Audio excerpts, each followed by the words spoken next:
We'll record it off my phone tonight, but we'll see if we can solve that as it goes. But if you want to go ahead and start the meeting, you can.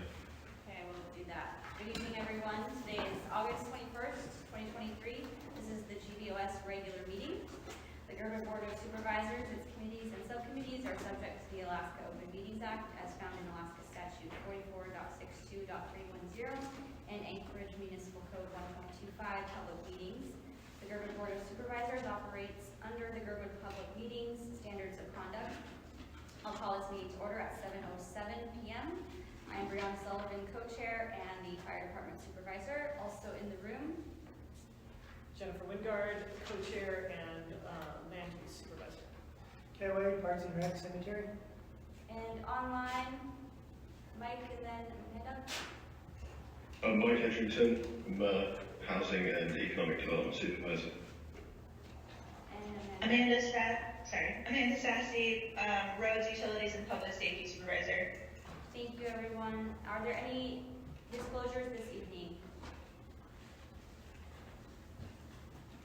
Okay, I don't hear or see any. And before I ask for agenda approval, I think I hear the drum very quietly still. Maybe not. The drums? That one way. I thought it was on the. No, it's No, a team sorry, it's thing. outside. Okay, what is feature? All right. I'll entertain a motion to approve tonight's agenda. Move to approve tonight's agenda. Move. Do we have a second? I'll second this, Amanda. Thanks, Amanda. Any objections? We'll go by assent, and the agenda is approved. We have meeting minutes from July 17th. Would anyone like to move to approve those? I'll move to. I'll move to approve the, I'll second. Okay, Guy moved, Mike seconds. Any opposed? Okay, July 17th meeting minutes are approved, and the August 2nd budget work session number 1 minutes. Move to approve. Thank you. We need a second. I'll second. Thank you, Jennifer. Any opposed? Hearing none, the budget work session number 1 is approved. Thank you. Announcements. The public is encouraged to ask questions and provide comment. Please raise your hand and wait to be acknowledged. To help discussion stay productive, please direct your comments to the board rather than other members of the public, and keep your comments focused on the business under discussion. Please be respectful of everyone's opinions. The GBOS is working on 2024 budgets. Budget meetings are scheduled as follows. The second work session was today at 5 p.m. Proposed budget will be provided to the Assembly in September. The GBSA nonprofit recreation grant applications are available through September 14th at 3 p.m. GBSA nonprofit grant presentation meeting is Monday, October 23rd at 5 p.m. Number 1 is our resolution of gratitude, and this is not complete yet, so we need to move this to September. But we're excited for that opportunity in September. Number 2, legislative report. Is Kathy Giesel here, or you work for her? Yes. Yes. She's not coming today. Okay, do you have anything to report for her? Everything's just been steady in the off season. She's been going to a lot of conferences. So. Okay, thank you for coming. And then any other representatives online? Laddie Shaw. If not, I'll go to assembly members. Randy Solt or Zach Johnson?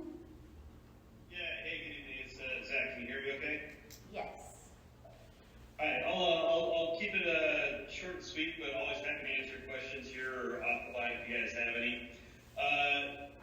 At the most recent assembly meeting in the beginning of August, we passed a broad ordinance related to bike safety and infrastructure. Redefined some of the rules of the road meant to increase bike use and some bike safety concerns there. One change that was made on the floor is there had been originally in the ordinance a proposal to do away with penalties for children not wearing helmets. However, that was amended to where in fact there still is a fine for minors not using helmets. In more Girdwood specific areas, the funding plan for the replacement of engine 41 for the Girdwood Fire Department was approved unanimously, which I'll tell you is personally bittersweet for me because I have a lot of fond memories on engine 41. But happy to see that moving forward. Looking ahead for tomorrow night's agenda, there is an assembly resolution which I happen to be co-sponsoring, which would make changes or recommend changes to the statewide transportation improvement plan. And it specifically addresses several projects in town, but also beyond that, it does include a requirement for more community-led involvement in scope development, which I think, as some of you down in Girdwood can relate to, sometimes it seems DOT is not always terribly responsive to community needs in developing their plans. Aside from that, we also have a proposal to change the scofflaw law, which is an ordinance that allows APD to seize vehicles if a driver has a certain amount of unpaid fines. It's gone through some revisions, and the latest version essentially more or less keeps the law as is, but would raise the minimum threshold from $1,000 to $2,500, whereby a vehicle could be seized. And then beyond that, we also have taking up again the Tutor Elmore Navigation Center / shelter. We had a work session on that recently wherein the administration presented their funding plan for the project, which would essentially pull funds from other some unspent funds, and then also pull back some allocated funding. So it's a fairly complex proposal, but that'll be up for discussion tomorrow night. I guess Thank you, Zach, for coming and the report. Are there any questions for? Yes, Jennifer. Zach, you cut out, but I hopefully you're still online. Yeah, I'm here, Dan. Okay. I wanted to thank you for your attention to the transportation plan and to looking for more community involvement. I'm sure there would be a lot of support for that within the Girdwood community, and for being able to have some input and say on things like, just for example, the swoops. I think that it would be nice if you could touch on one of the things that probably affected Girdwood more than anything else from the last assembly meeting, which was the on-the-floor alteration that was made to the 5-year plan, and specifically the assembly deciding unanimously apparently to put, it sort of seemed like what happened is they put Holton Hills back in play without a whole lot of public, with no public notice. It was a shock to observers from here. So could you address that a little bit, please? Well, Jim, that's a great question. I was not at the last assembly meeting. I was out at a remote site, and I saw that the HLB plan was adopted. However, it seems I need to go back and walk. Okay, we heard. Anticipated something like that coming up, and I'll have to take a look at it. And certainly, if there are community comments or concerns, share them with me, and I'll see what I can do. Okay, I would say that we put a lot of community effort, including a special GBOS meeting, into responding to the 5-year work plan, and numerous community members wrote in, and so to have it amended on the fly by the assembly was startling.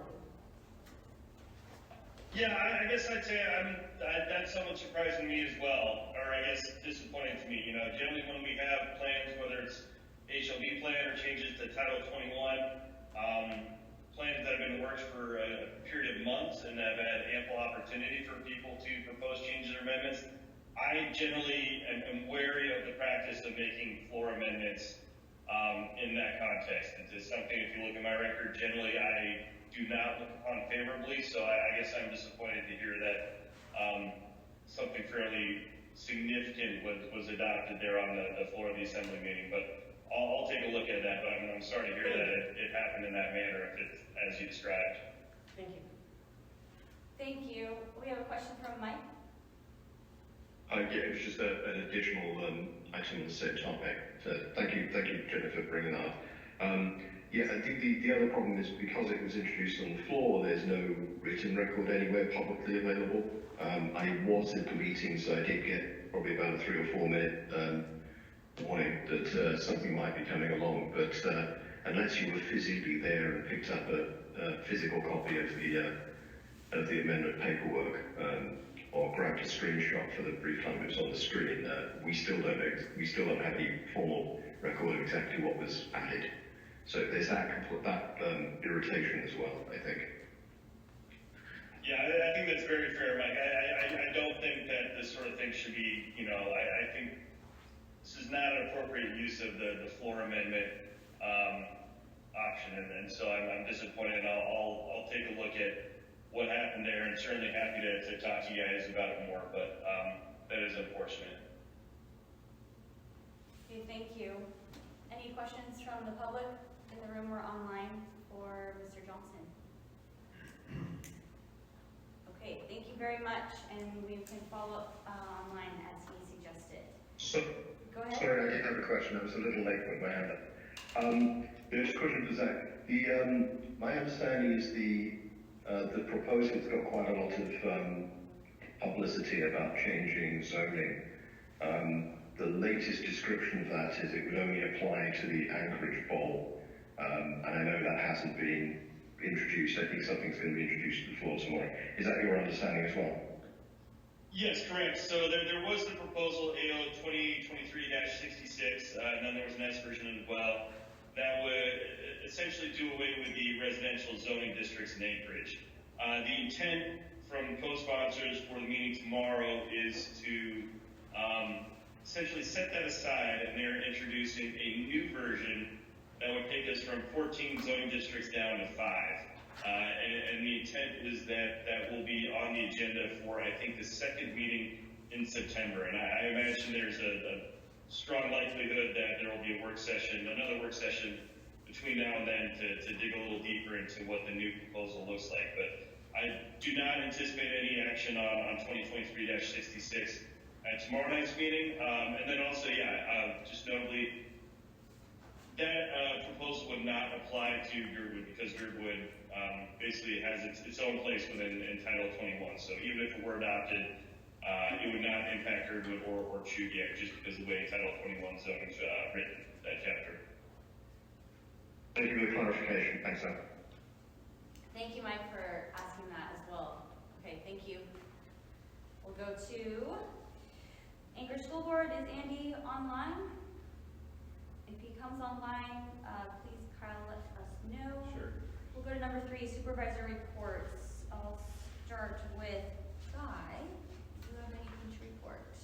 No, just, we do have a cemetery meeting this Thursday at noon here in this building. Yeah. Would you like me to make a comment on it? Sure, okay. Thank you, Tommy. My name is Tommy O'Malley. I'm the chair of the Girdwood Board of Supervisors Cemetery Committee. We are having a meeting on Thursday at 1 o'clock or at noon? Noon, Margaret. Noon? Okay, noon. I have invited Randy Salty, Zach Johnson, Kevin Cross. thank you very much, to attend. Also, the cemetery committee from Eagle River and the chair of the board of the Anchorage Memorial Park Cemetery to present their vision of what they want on the bond.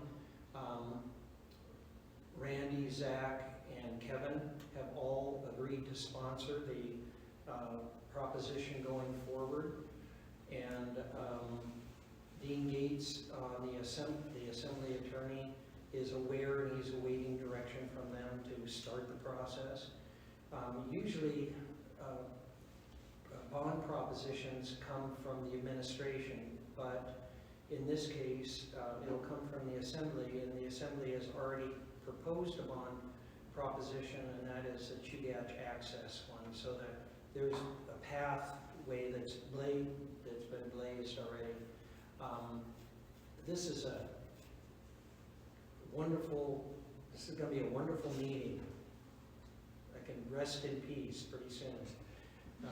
Also, the cemetery committee is formed an account with Girdwood Incorporated so that we can take donations for a campaign in the upcoming election in April. So, yeah. Any Thank you. questions? Oh, come to the meeting Thursday. Thank you, Thank you. Todd. Oh, go back to supervisor reports. Jennifer, do you have anything to report? Through specifically related to land use. No. Okay. Mike or Amanda online? Mike, why don't you go first? Yeah, as is kind of pointed out in the agenda, I had the opportunity to meet with some of the managers at Alaska, and they gave a brief outline of their general plans for development, and I also had the opportunity to visit and look at the new employee housing space, which is pretty good. I just wanted to report that. Thank you, Mike. And Amanda? Nothing that we're not gonna, that's not already on the agenda. Thank you. Okay, thank you, Amanda. As written here in the reports too, we'll talk about that next Alyeska Resort request for meetings. I also met with the Alyeska Resort representatives that shared their future plans for their development. And I'll go back to you, Jennifer. First of all, I'd like to, just curious if either Guy or Amanda met with the resort. Did you guys? No. You did not, okay. Amanda, did you end up meeting? I didn't. I had emailed Margaret and asked if it was appropriate because of the Open Meetings Act. And she said no, and we would discuss it tonight. Right, so that was my concern, and so, I would like to have a discussion about that because it became essentially a self-select, and I think that's okay. I mean, this stuff, I want to, first of all, applaud the resort for doing this. I know that they've reached out to a number of people in the community. I think that's fantastic. We've been asking for that for a while, so it's great to see. I understand they've met with Trails and Girdwood Inc., and I even applaud them reaching out to Girdwood Board of Supervisors. We've been asking for more involvement, so I think that's great.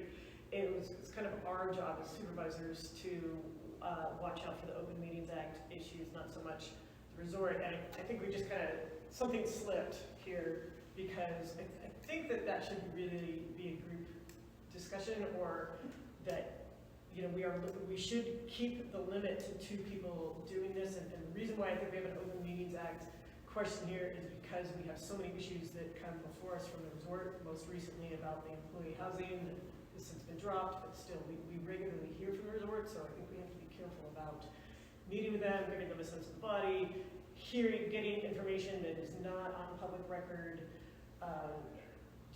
We are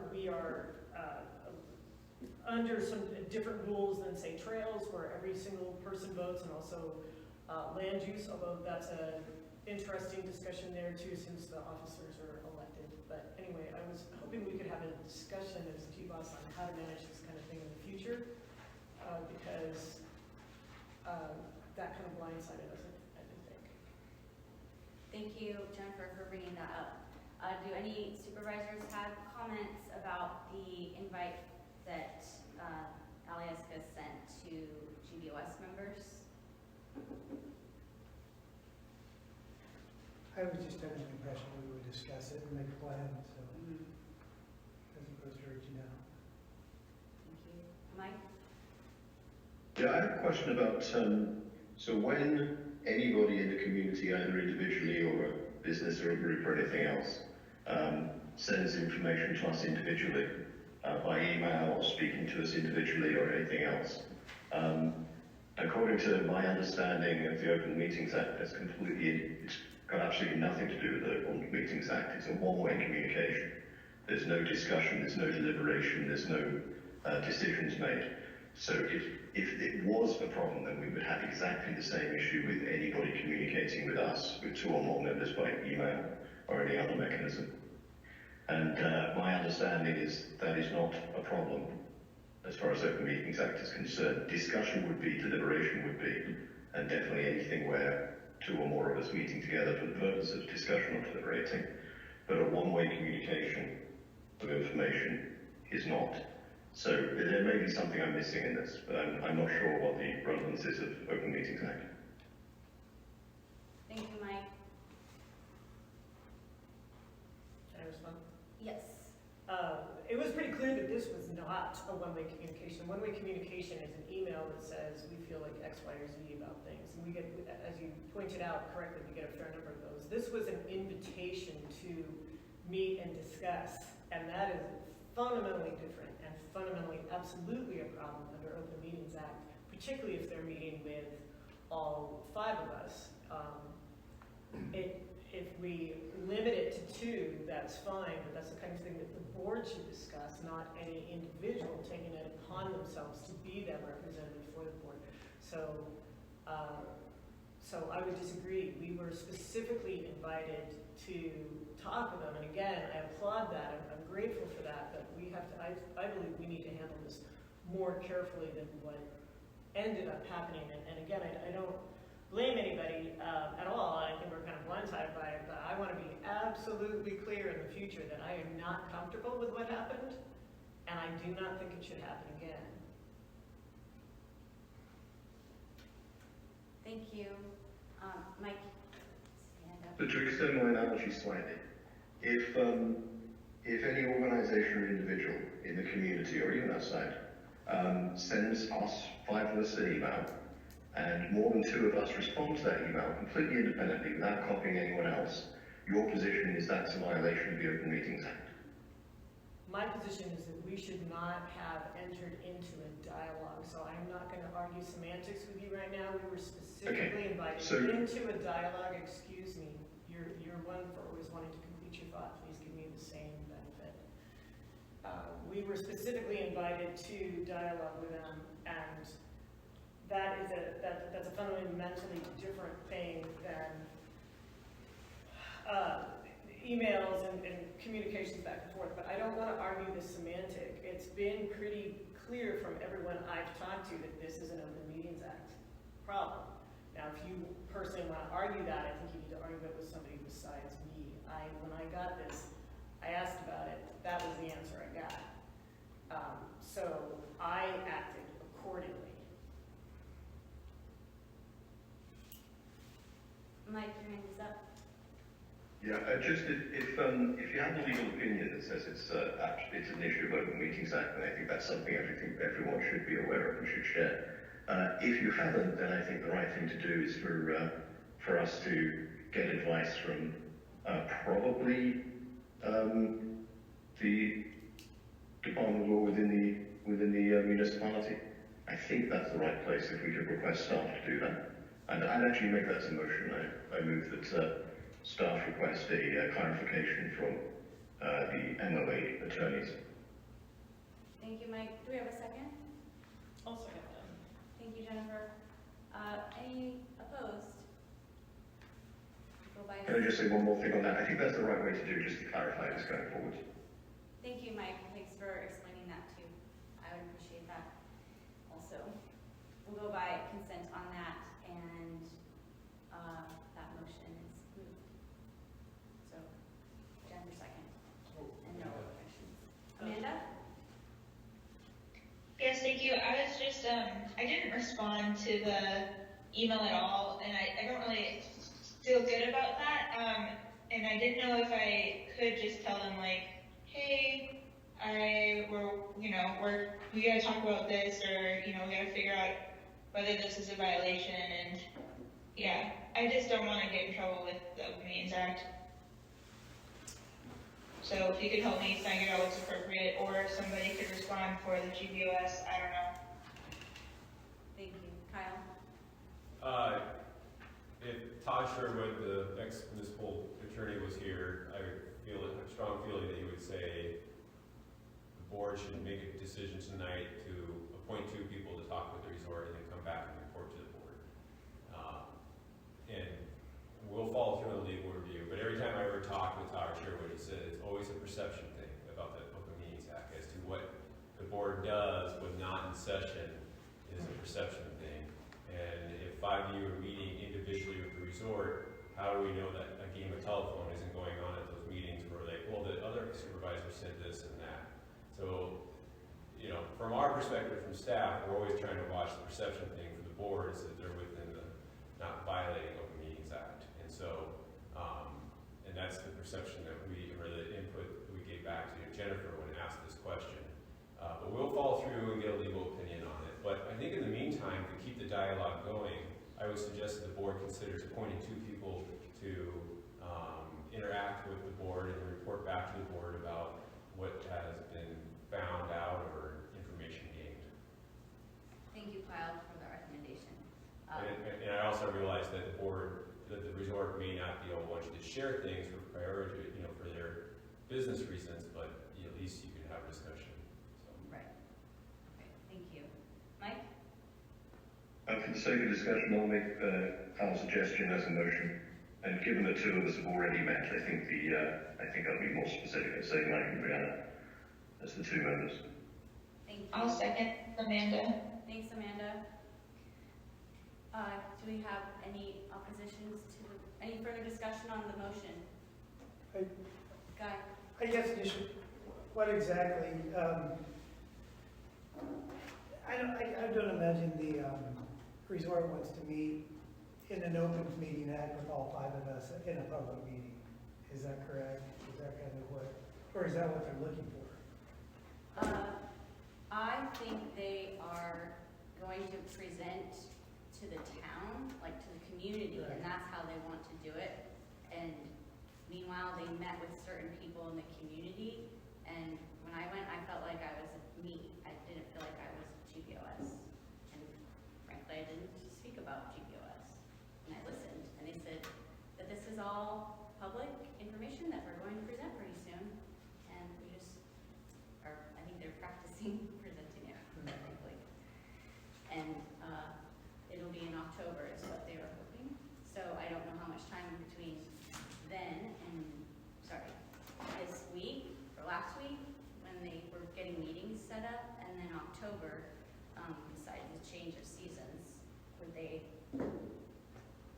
like agree if we invited them to have a meeting with us?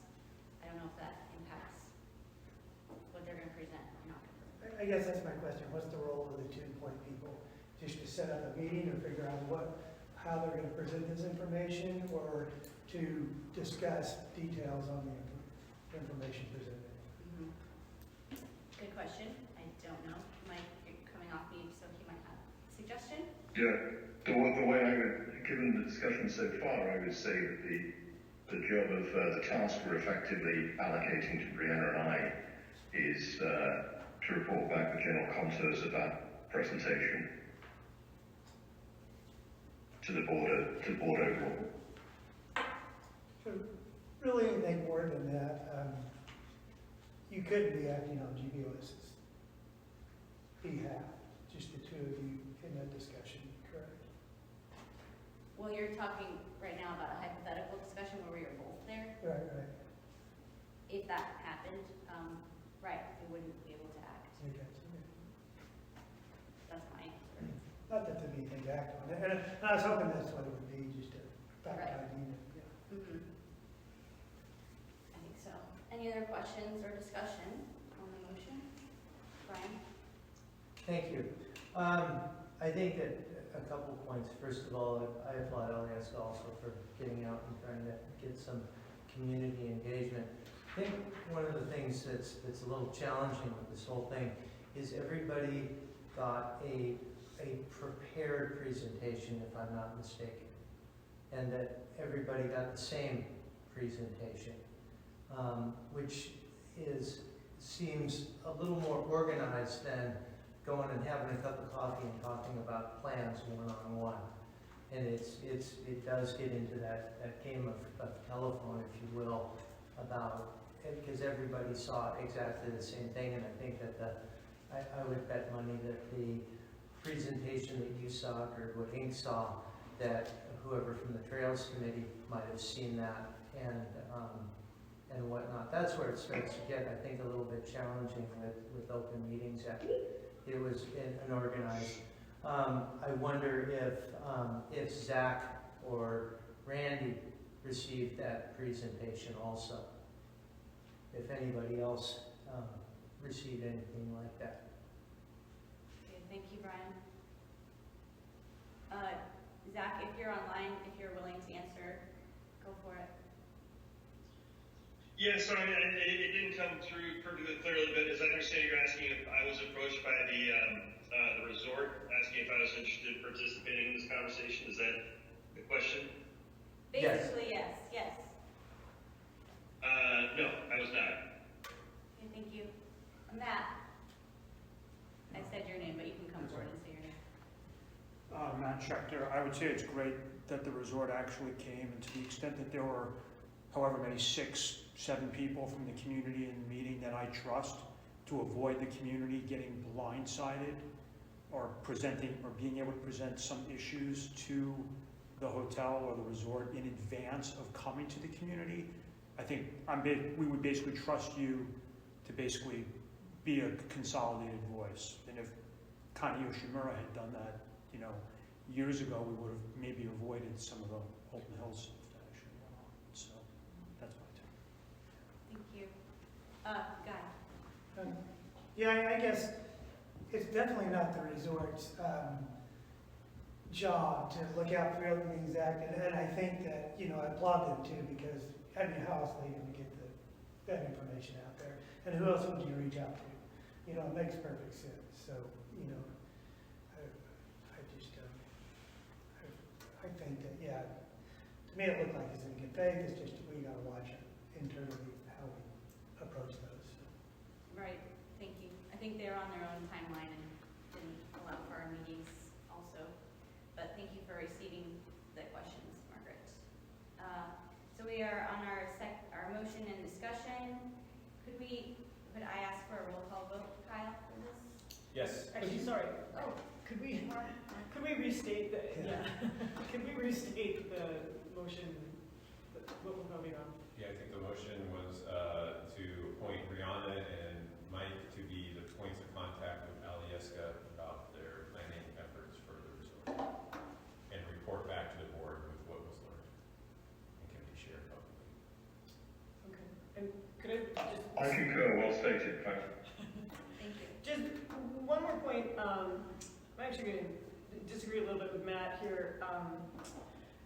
I think it's super important that certain members of the board don't try to express the whole board. It's great that you're comfortable with it and that much, but we ran into a situation in the last year in which there was not, there's several times actually, there's not universal agreement, and so that's a really tricky road, and also it led to, I believe, some misunderstandings with some of our, and to some extent, we're still struggling with this dynamic, some misunderstandings with our public representatives about Girdwood and Girdwood's position, and I think it's because that there is a plurality that we take for granted. We have a very involved electorate in Girdwood, possibly one of the most involved electorates that I've ever heard of.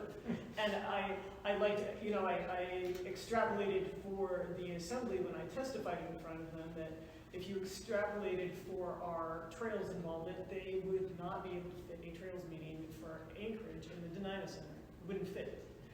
And so I understand why Anchorage and the resort and other entities want to have one or two voices say, this is what we're looking for.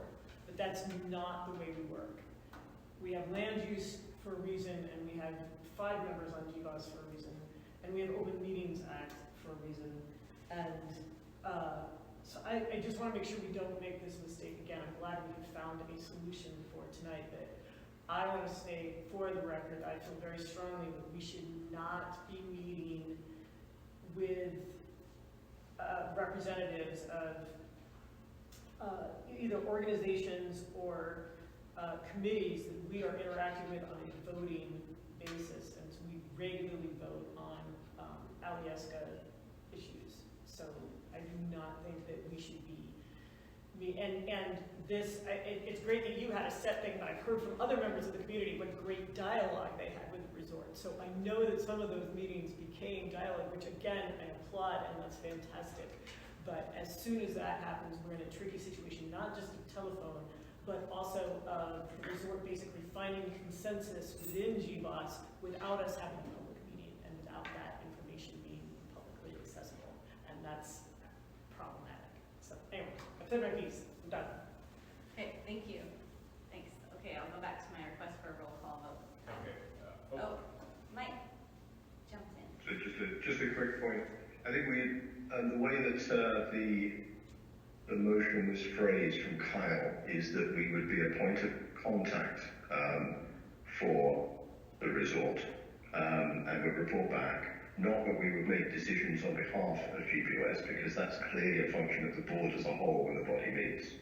And we take formal action. So I just wanted to clarify that it's not for us to make any decisions on behalf of the board or to represent the board's position formally, unless the board has already come to that decision. And that's a distinction I think that many of us have followed over the years. Thank you for reiterating that, Mike. I have one more point of clarification. Okay, last So, one. okay, all right. I have a question about whether or not this applies just until their formal presentation on whatever all this is in October, or if this is in perpetuity, you are the GBOS representatives for the interacting with the resort. Right, there is not a timeline on that, except it's suggesting that it's open. Timeline. Would you like to put a timeline on it for amendment?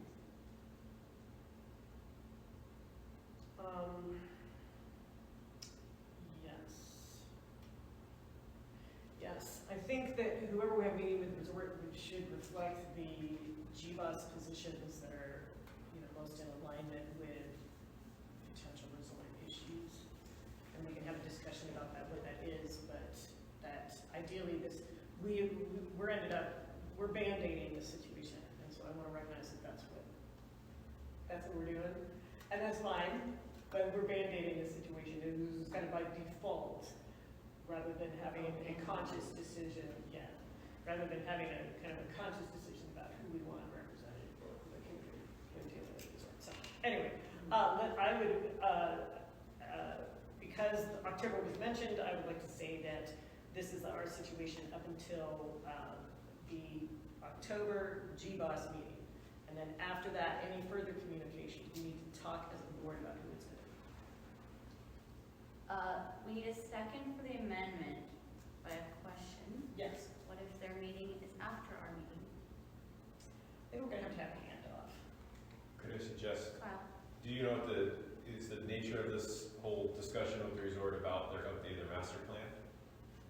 I mean, can we tie it to a subject instead of a date? Oh, that's Yeah. Are they calling it the update of their master plan? So can we just tie it to the master plan? I don't know, is that going to take as long as our master plan? Good, but, I'll give you a date. I would roughly estimate that their next step is to submit their master plan to planning after now they've received community feedback. So who knows if they even have any engagement anymore with GBOS or land use or any community people. They probably presented what they had, and now they're probably getting ready. I'm sure like us, they have consultants on board, they don't want to pay the consultants any longer than they have to. So. But it could just tie it to the master plan. And Mike, got his hand up. another two. Okay. Yeah. Yeah, I'm going to propose an amendment to my motion that this is tied to the issue of the master plan, the resort master plan. We can always have another vote in the future and change people around. We're not setting it in stone, we're just setting it till the next meeting. But if we have it on the topic of the master plan, then we don't necessarily need to make a change. So my amendment is to have this will be for the topic of the resort master plan. Thank you, Mike. Second that? Second the amendment. Any further discussion? I would just add that I'm very happy with that. I don't need to be the representative beyond whatever. It's the choice of the board. So, thank you. Really quick, Soren, yes. Yeah, hi, this is Soren Warwith. So I just had a quick question. Was that presentation made public, and is there a copy of it anywhere? I'm not clear. I've been scrolling through the packet, and I don't see it. Is there does anybody have a copy I could see, or that we could share with the public? A copy of the resource. That apparently a lot of people saw this, but I didn't get an invite. Okay, thanks, Soren. My answer would be it's not available until they present sent it in October, and I never received a copy. I didn't take any pictures, I just saw the presentation. And I think that's what other people did too, assuming. Anything else? Okay. From the room? Okay. Back to the vote, please. So this is a vote on the amendment, or is it a vote on the original motion? Mike, can you tell me what that was? Was it amendment to your original motion? It's an amendment to restrict the scope of that representation on the point of contact to the topic of the resort master plan. Okay, so we're going to do two votes here. So we'll vote on the amendment first. So Brianna Sullivan, Yes. Jennifer Wingard, No. Guy Wade, Yes. Amanda Sassy, Yes. Mike Edgington. Yes. That amendment passes 4-1. So back to the original motion. Do you want to call it? Yes. Okay. So original motion as amended, Brianna Sullivan, Yes. Jennifer Wingard, No. Guy Wade, Yes. Amanda Sassy, Yes. Mike Edgington. Yes. Motion as amended passes 4-1. Okay, thank you. Thank you for the collaborative discussion, everyone. Number 4, committee updates to GBOS, 3 minutes each. We'll skip the cemetery one, but we'll go in order with trails. Any update other than the agenda? I mean, the packet? Committee members? Okay, I'll go to land use. Police and safety. And housing economic committee. Okay, all those meetings are available online and recorded. So we'll go to number 5, status of proposed Girdwood developments. We don't have a person on this. I think this is Mike. Is Mike? Oh, this is our packet. This is a placeholder, isn't it? Sort of regularly discuss this once it's- Yeah, we had a number of items which addressed individual issues, and the point of this was put them all together in one place and just have an item if there was any topics of discussion to bring up. Thank you. Yes, that is correct. So that is in front of us now, online, and in the packet. Any comments from anyone? Or questions? If not, refer to that, and then we'll go to number 6, service provider reports, 5 minutes. Chief Weston, thank you for coming. Hello. I'm Michelle Weston, Fire Chief. For us, we currently have had 300 calls. So we're right on track with where we will be compared to other years. I wanted to mention that the big thing that came out study-wise, emergency management-wise, was the tsunami inundation maps that came out. And so I'm just curious if anybody had looked at them for the Turnagain Arm or Girdwood area.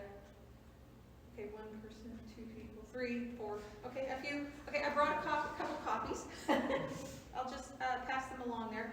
And the scientists and emergency management office for the MOA has been really good at including me in the communications on this. They are having a community meeting on October 17th at 6:30 here, specifically for Girdwood. And so I would encourage everyone to come to that meeting.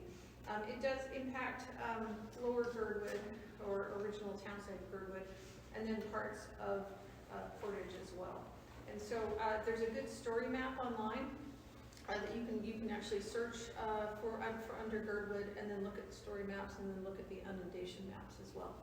So I would encourage everyone to do that. I mean, it is a rare risk event, but I think you'll see more messaging for the community about tsunami risk and what to do if there is, in the event of a tsunami, what we would do. The good news is we are down the inlet from the rest of Cook Inlet, so we would have some warning that the tsunami was coming our direction. So that's the good news of this. And then Fresh 41 and myself were up in at the Lost Horse Creek Fire in Fairbanks last week, and with apparatus rentals, we were able to earn $14,200 to put towards our boat replacement. So happy about that. That's what the equipment rental was for that. And we had a cross-staff engine, Brush 41, that had a Chudiak volunteer and a Girdwood member. So it was nice to do that, and I hope that they'll use us again, especially since it was earning $1,000 a day as it was out. So super happy about that, and they got a really good experience drafting and using the float pump. Other than that, we are looking for new firefighters for this next year, and we have 2 information sessions upcoming, and those are posted on our Girdwood Facebook page of when those are, and then we'll be looking for new members in fall. Any questions for me? Chief Weston, could you say the meeting again? Tsunami meeting is October 17th at 6:30, I believe, in this room. Thank you. Guy? No, that was it. Will it be the same people presenting that came down? Yes. Cool. Yes, Okay, probably that's with a little couple, different. probably with a couple more Okay. too, so, yeah. Thank you for restating that. Thank you. Mike? Yeah, I'd just like to say thank you to the chief both for work on the fire up near Fairbanks. I have a personal interest in that one, and also for I think making people aware of the tsunami map work. I think that was there's been this kind of misunderstanding that Upper Cook Inlet, Turnagain in particular, is kind of immune from tsunamis, and that obviously isn't the case. It's just a question of when they hit relative to tides. Yes. So thank you very much for drawing our attention to that. I have read it. It's interesting, very interesting. Oh, great, thanks. I wanted to mention when I was up there, I got to spend a lot of quality time with Steve's Fire Department, and also Fairbanks CERT team. And so we always, when we're together, we do knowledge transfer. So I have some things to bring back from Steve's Fire, but also ways we can strengthen our CERT team. So it was a really good and productive time. So thank you. Great, thank you. For next service provider, Chief O'Shea? I just received a text from him. He cannot attend. He's helping a hospital issue. Okay, thank you, Kyle. And Parks and Rec, Kyle Rhodes. Yes.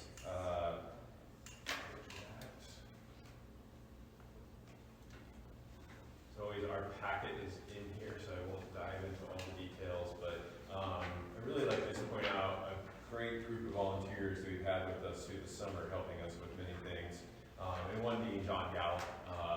He has personally helped lead building of several of the skate ramps in the skate park, and working along with us to get that done.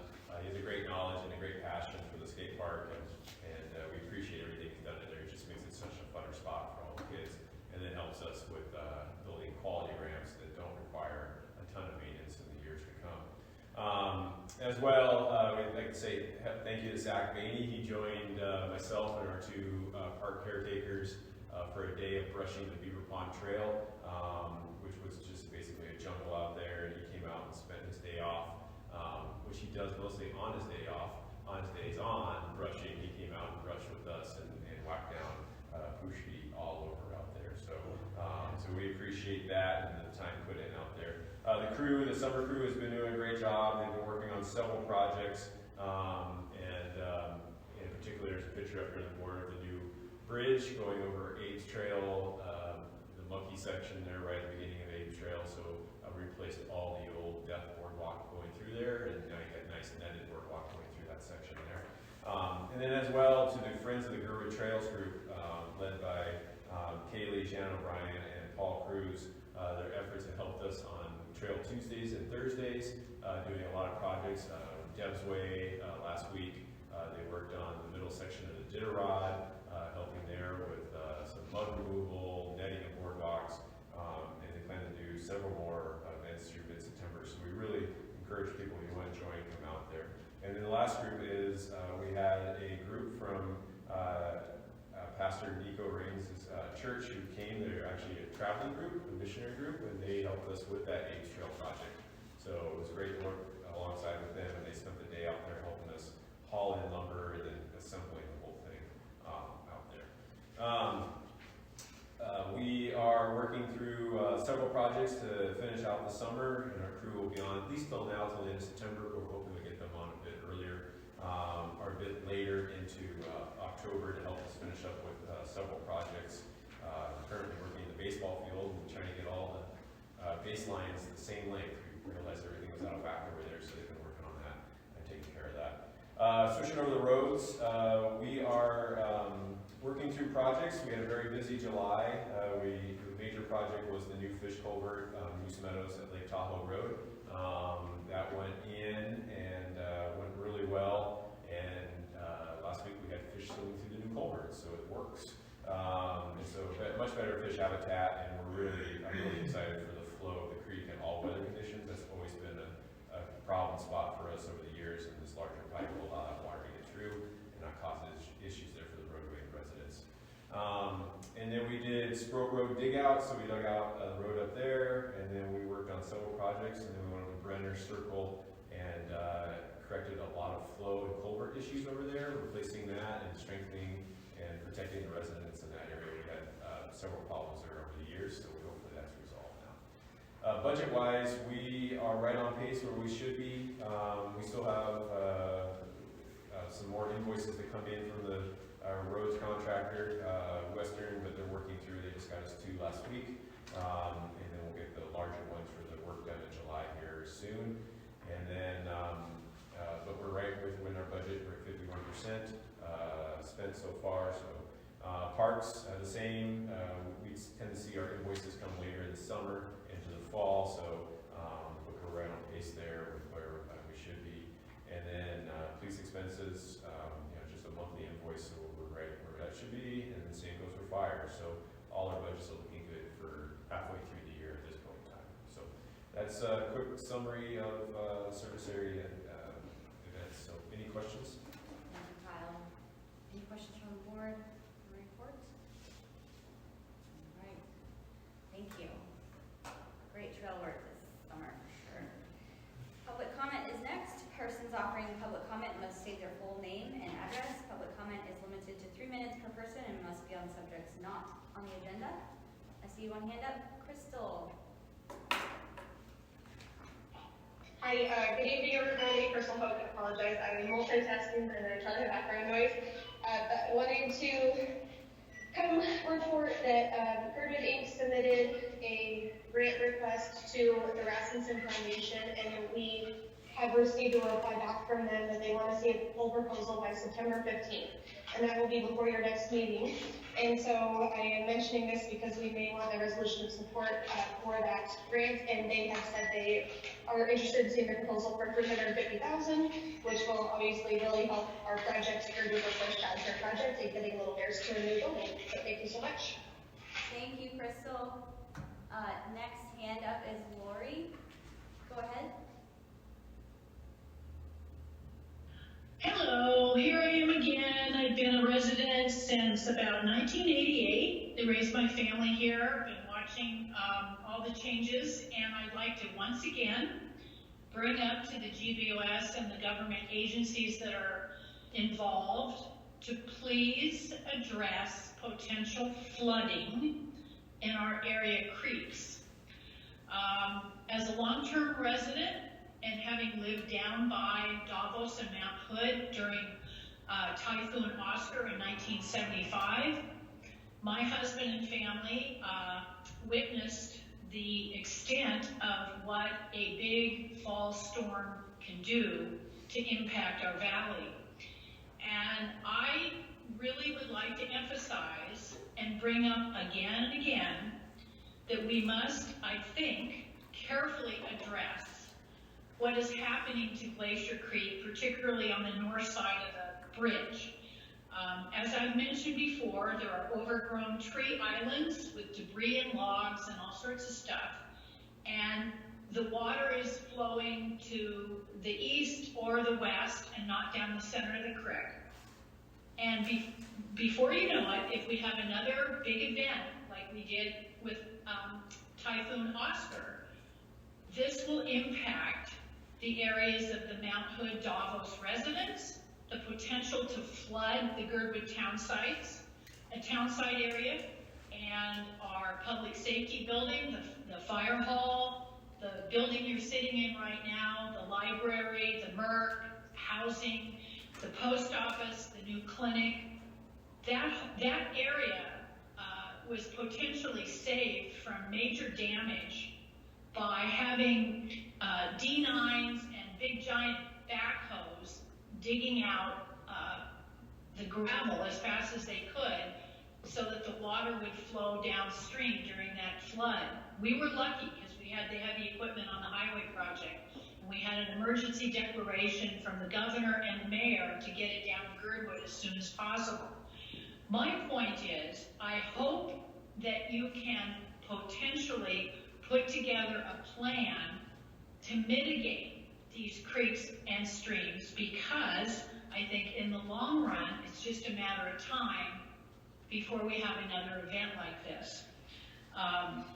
It saves the taxpayers money, it's the right thing to do, and you can still save fish habitat. It can be done. So my point is to bring it to your attention, and thank you for this time. Thank you very much, Ms. Trigg. Any other comments tonight? We received 2 written comments tonight, and I'll bring them up on the screen, and they're in the packet. They're from, let me get here. From Ms. Hendrickson, and they relate to 2 different items. The first one was the U.S.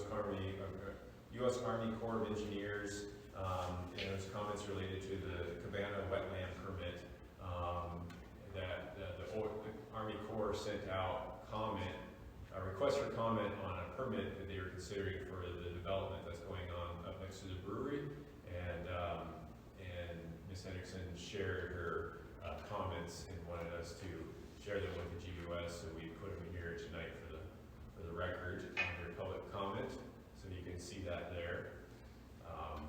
We'll go through and read them in detail, but they are in the packet, and they're open here if the board had any comments related to them. And then the second comment was related to the 2024 Mass Update and EWU 2024 Design Construction Practices Manual. So both of these are manuals that the municipality follows for construction, either related to particularly like road projects for the Mass, and then EWU for the water system and sewer system. There were comments both given there for that, and you can see that here. The comment period on both have closed at this time, with the Mass one being the latest one that closed last Friday at 5 p.m. We did submit comments from my office on this related to things that we have challenges with within Mass, but Ms. Hendrickson wanted to bring this to the attention of the board. So these comments came in between your regular meetings, and so this is the first time we present it to you on public record. Thank you very much, Kyle. Are there any comments or questions from the board on the items below public comment, the wetland permit, or the Mass update? Mike had his hand up. Mike, go ahead. My understanding is for the Army Corps permits, there's a mechanism whereby a public hearing can be held. I know I saw a request at some point for a public hearing. I'm not sure how to find out whether that was granted and where it's being held, etc. And I'm not sure if Kyle perhaps has this information, if staff can get it. We can reach out and ask. We have not heard anything about public hearing. Thank you. Thank you, Mike. I also would echo that ask, because there were a couple emails we got as a board about that Army Corps permit, and one of them at least requested a public hearing, and I didn't find out. I just asked them, did you hear back? And they said no.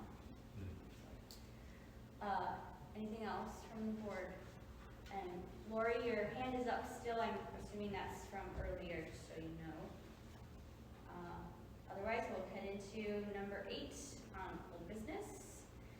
Agenda item LUC 2306-06, LUC recommendation for GBUS to pursue to some transportation planning. Review and approve resolution draft by Amanda. Sorry, Oh, yes. before we get to that item, can I raise a point of order? I was just thinking about the request from Crystal about a letter of support.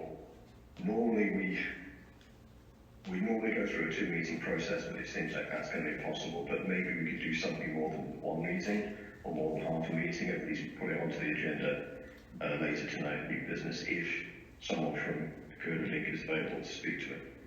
So what I would do is request that we add a sort of last minute item just to discuss it under new business, so we don't take any action, but then we can decide if we're going to schedule something to take action. Thank you, Mike. So, I just think childcare is such an important issue, we don't want to miss any opportunities there. understood. And before I comment any further, do we have a second on adding an item to the agenda, which can be done? Mike, I'm sorry. Thank you guys. Seconded. Further discussion? I would just add that since it was in public comment that this was a grant opportunity, we know that we can presume it has a time limit. So having it in our favor as far as new business and then old business at our next meeting would behoove everyone in the community, quite frankly. Any other comments? We'll go by assent on this. Are there any objections to adding a new item? Okay, that'll be number 19. Thank you, Mike. Back up to number 8. Amanda or Jennifer for the resolution. Amanda, do you want to take it or do you want me to? I can start. We got an excellent start from Margaret. Thank you so much. It's very important that we get this transportation plan going, and it seems like there is movement in the DOT, so it would be awesome if we could support this resolution for support for comprehensive transportation planning in the Girdwood Valley service area.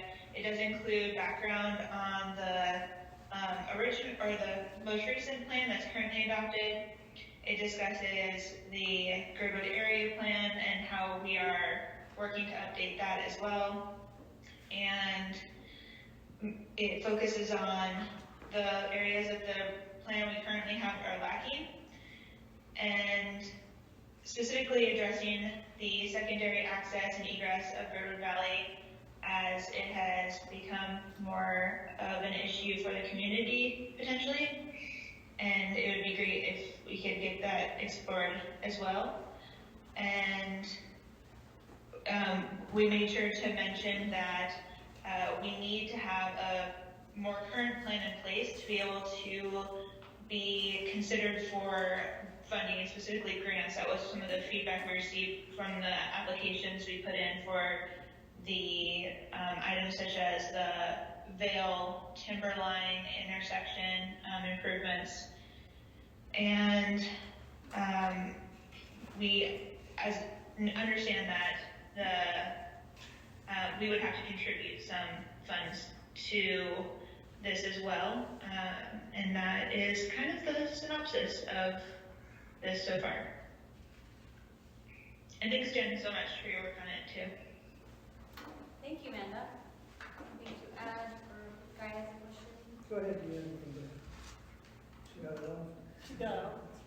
Pretty smart. I guess just kind of timeline on this, and you know, is it too early to even guess about funds and how much?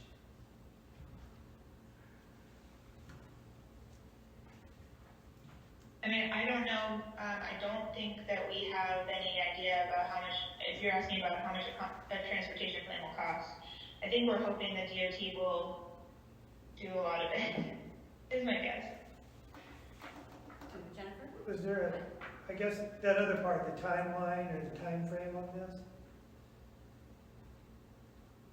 Kyle, do you know? It's so preliminary. If it ever got funding, it would probably be 3 or 4 years at the earliest. Okay. We're working with DOT here. Sorry, Mike. Thank you. I think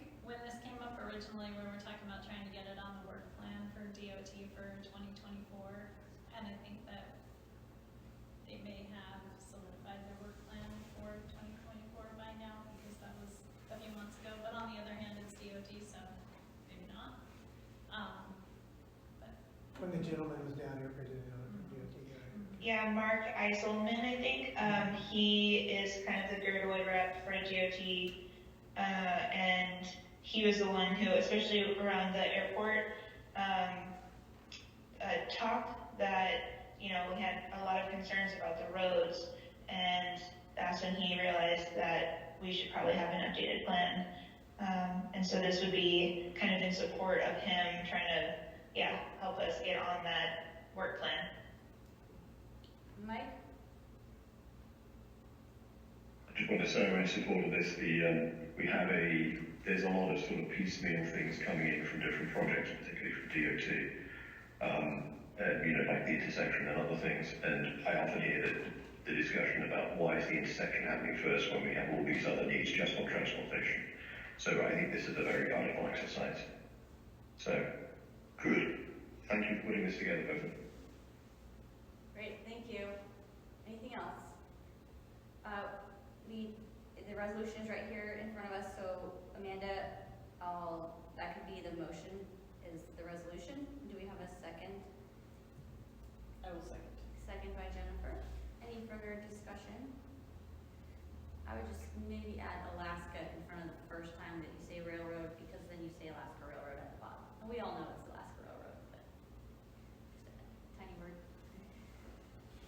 Okay, Kyle, can we do a roll call for this? Sure. Brianna Sullivan? Yes. Jennifer Wingard? Yes. Guy Wade? Yes. Amanda Sassy? Yes. Mike Edgington? Yes. Motion passes 5-0. Great, good work, everyone, on that. Thank you. Number 9, PSAC request for funding assistance not to exceed $1,200 for cyberbullying workshop to be held October 6th, 2023. Police supervisor. Who's our police supervisor? Amanda. Amanda, you're up again. Okay, thank you. So we did apply for some really competitive funding to try to get this through, I think it's GCI. And this is, I'm sorry, I should introduce it. What did they name it? The cyberbullying it's in person, IRL. And a Homer police officer, Lieutenant Brian Browning, he has developed this curriculum for kids and parents and community members to help support kids in this virtual world we are living in. So we'd love to have him up as part of the Public Safety Advisory Committee, and part of that is, you can see kind of his budget. So we're requesting, or the Public Safety Advisory Committee is requesting $1,200 for, that includes we'll probably have the community room, but potential room fees and other incidentals to be able to, put this on for our community. I don't know if the $1,200 is also including Whittier in our application. Oh, also, sorry, the application was not funded or granted. The grant was not funded, so we were denied. Unfortunately, we haven't really found any other really strong possibilities. I know we're still looking, but it is coming up. They were hoping to do it in October, so that's why it's a little more timely now. Thank you. We have Kyle and Tommy in the room as well. So Kyle, go ahead. Oh, great. Thanks. It would be not to exceed $1,200, just in case there's any other incidentals. I know that PSAC members are working on providing housing at no charge, so that will help to keep the expenses down. And then we do have funding available within the public safety miscellaneous account, as our towing numbers have been all right, and so we should be able to afford that $1,200 to pay for this event.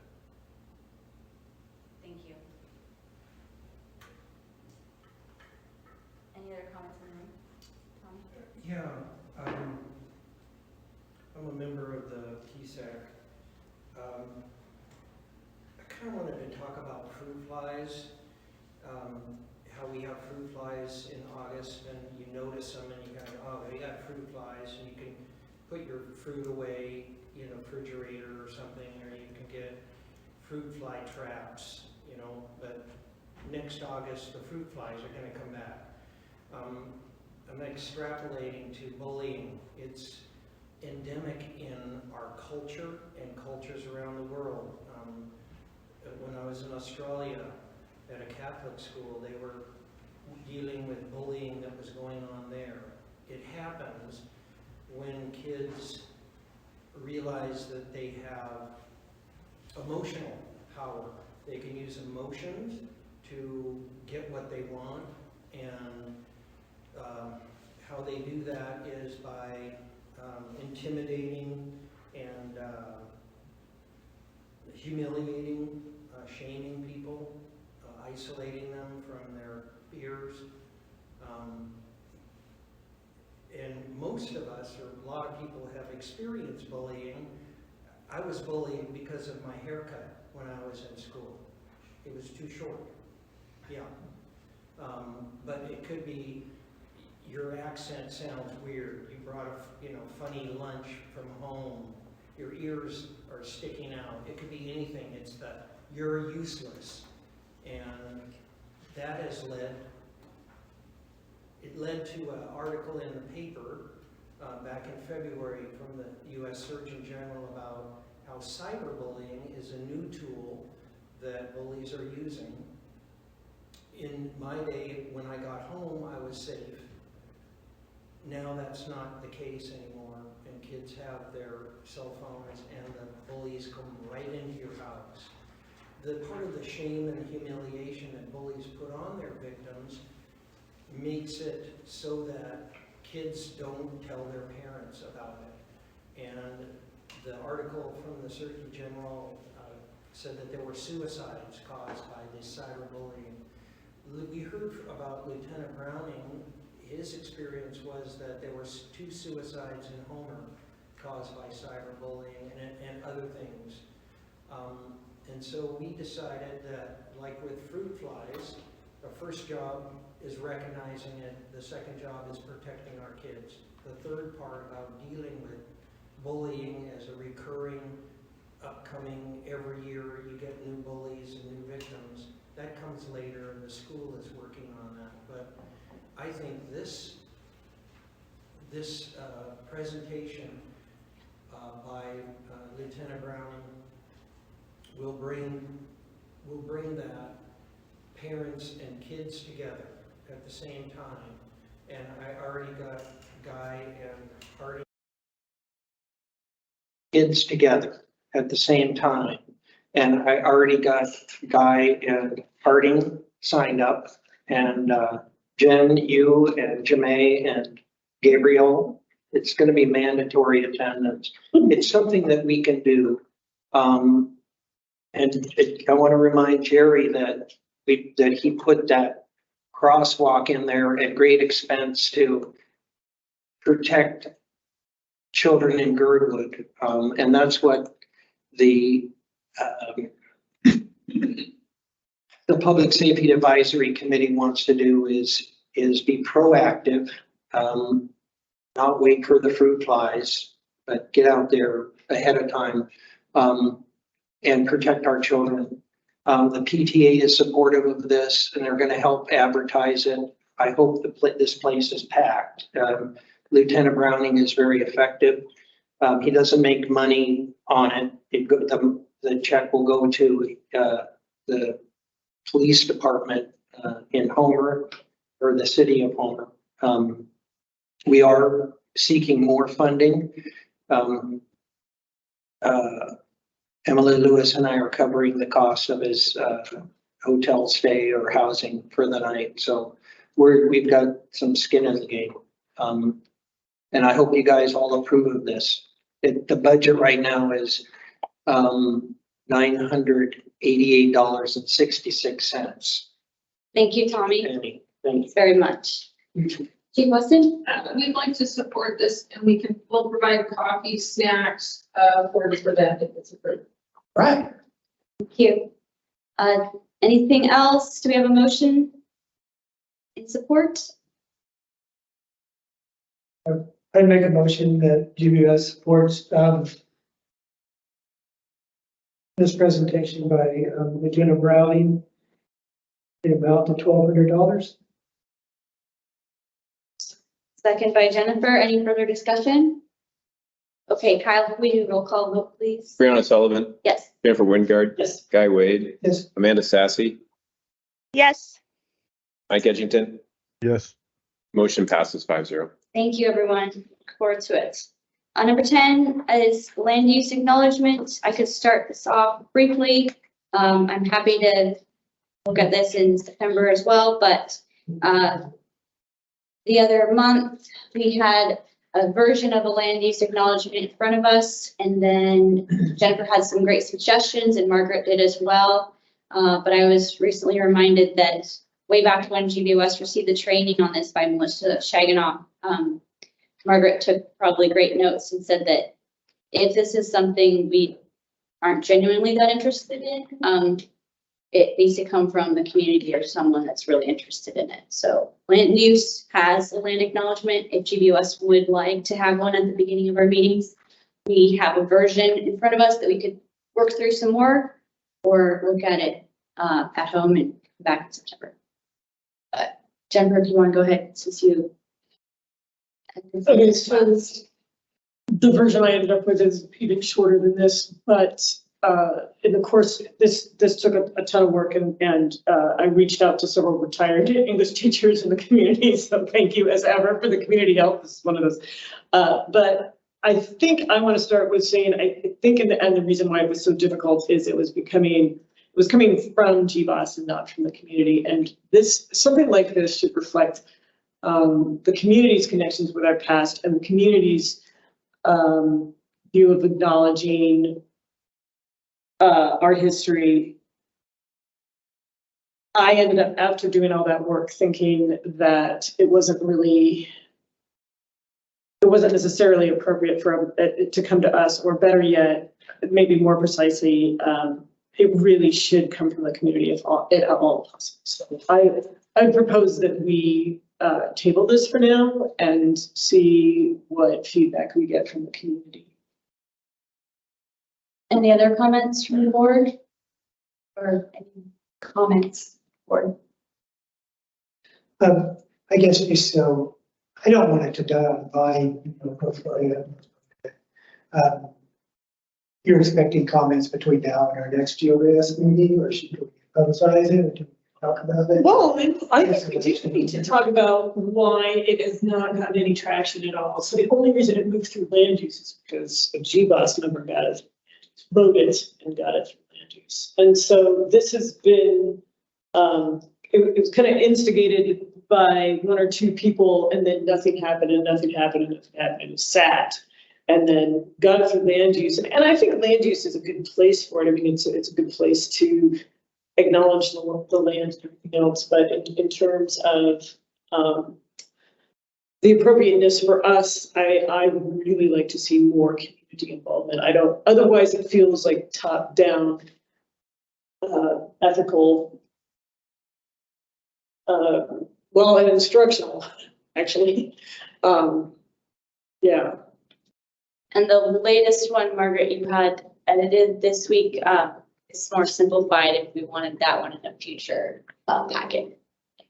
Mike may have just had your hand up or tried to speak. Yeah, I'd like the land acknowledgement would be in the GBOS meeting for GBOS. So it's coming from, it's us as a body deciding on it. Not the community can obviously, we'd welcome input and everything else, but it's not on behalf of the community, it's on behalf of us as a body, and as elected members of the community. I don't want it to die. I'm happy if we want to push this off to next month, and I'm happy to make a motion to postpone this discussion to next month. Thank you, Mike. So I'll take that as a motion. Do we have a second? I'll second. Okay. Thanks, Guy. Further discussion? And just one more thing, this summer and spring, we put together a series of 3 kind of cultural awareness workshops that were recommended and I think well publicized, and they weren't greatly received by the community, but they were very informative, very good workshops. And I just, again, I hate to see this disappear because we don't feel like we're getting enough input. So I would keep that in mind. If we don't, I don't think we can push anything, I think we can work on this with whatever input we have to recognize our valley and the culture that we live in. So I just don't want it to, like I say, keep waiting and keep waiting, keep waiting. All right. Thank you. Any question or? I would say that these type of acknowledgements are very common in many Lake communities and also in Canada for First Nations. You go to any conference, they do the land acknowledgement at the beginning. We have a large conference facility in our community. I think while this might be crafted for GBOS, I think it's very important that as a community, we have one of these land acknowledgements that we can share with our partners at the resort or other community conference areas and have it available. And so I think getting this, if you just need somebody in the community to get this over the goal line or whatever it is, I am willing to take this on as a past public relations director for Boston Native Tribal Health. Thank you. Excellent. Okay, September. Thank you. Anything else? Let's roll call. Kyle? Sure. Brianna Sullivan, Yes. Jennifer Wingard, Yes. Guy Wade, Yes. Amanda Sassy, Yes. Mike Edgington. Yes. Motion to postpone passes 5-0. Thanks. I can so much to this. Number 11, GBOS consider recommending property tax exemptions for volunteer firefighters. Go ahead, Mike. Yeah. So I don't know that we are quite ready to vote on it tonight, but I want to talk about it in a little bit more detail. So there's a draft resolution here, which is not quite ready to go, in part because I think we'd value the input from the fire department board as well before we, at least that's my opinion. So I'm probably going to propose to push this forward to next month as well. So this comes from other boroughs within the state offer a relatively small but still noticeable property tax exemption to volunteer firefighters and volunteer EMS personnel. And Anchorage doesn't. And I think Anchorage doesn't because the majority of Anchorage, and definitely the Bowl, where most of the assembly members represent, has AFD, which is a professional firefighting organization. And we obviously in Girdwood are very dependent on our volunteer fire department and volunteer EMS services. And the same is true in Chugiak. And I think this would be both a potentially positive gesture for recruitment and also an acknowledgement of the time and effort and professionalism and emotional effort as well that the staff and volunteer staff put into serving the community. So if we modeled it, so this would be a request to the Assembly to introduce an ordinance for a property tax exemption modeled on the Fairbanks and Kenai ordinances, which would give a property tax exemption of up to $10,000 per person, so up to $20,000 if there were 2 people who own property, anywhere within the Muni if they are current and active members of volunteer fire departments. This, I believe, but we would need confirmation, would need to be something the Assembly could do, and then it would have to go to the voters before it was actually formally in place and could be executed. But I think it's appropriate for us to discuss this and propose this and to try and get Assembly action on this. Thank you, Mike, for your work on this. I also helped this as supervisor for fire department and happy to get it more prepared for September.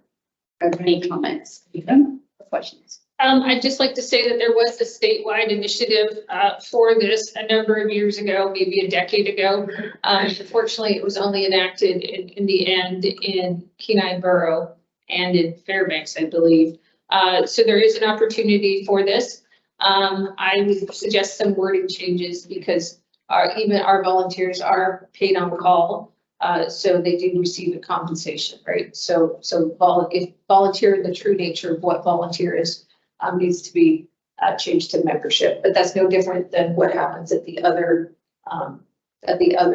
fire departments. So that would be my one change. And then we have 3 members of our leadership team here, and so I'd welcome their comments as well on that. And I don't look at this more as a recruitment tool as much as a retention tool. And our biggest challenge is we train up some very capable, amazing team members that are then highly sought after by other fire departments because of their skill set. And so what we need to do right now is to retain everyone that we can versus, it's great to keep investing in new people, but our challenge is to retain the high caliber of employees that we currently have.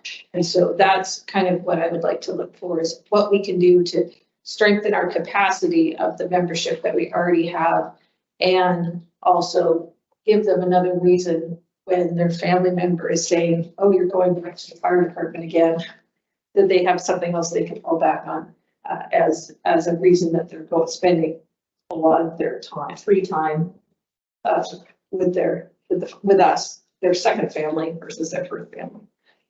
So if you guys have any comments, would you like to share? Yeah, so if I'm in, I would echo the retention piece. In coming into the community, I've met a number of people who have been on the department at one point in time and have stepped back for one reason or another. And so a reason to stay involved and having those good experiences on Engine 41 and then continuing to stay on the department and coming to training, it's just one more reason. I don't think it's gonna make anyone's buy or stay decision for them and if there's a real estate decision. But it's also a nice appreciation. I was in a department up in Fairbanks and actually received this benefit in the Fairbanks Northstar Borough.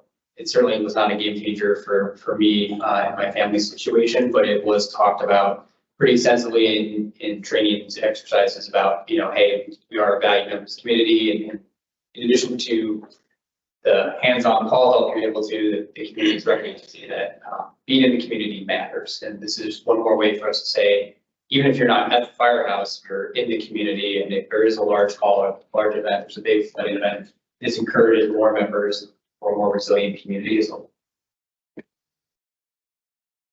you. I would echo Chief's comments for it being a retention benefit. Being an employer as well, separate from fire department, you have to be creative in some of the options that you can present to people. And Girdwood presents a unique opportunity with trying to recruit from inside the Girdwood Valley service area. And so I think this is an awesome way that that has been thought up to try and be a retention benefit to see if we can to get folks to stick around.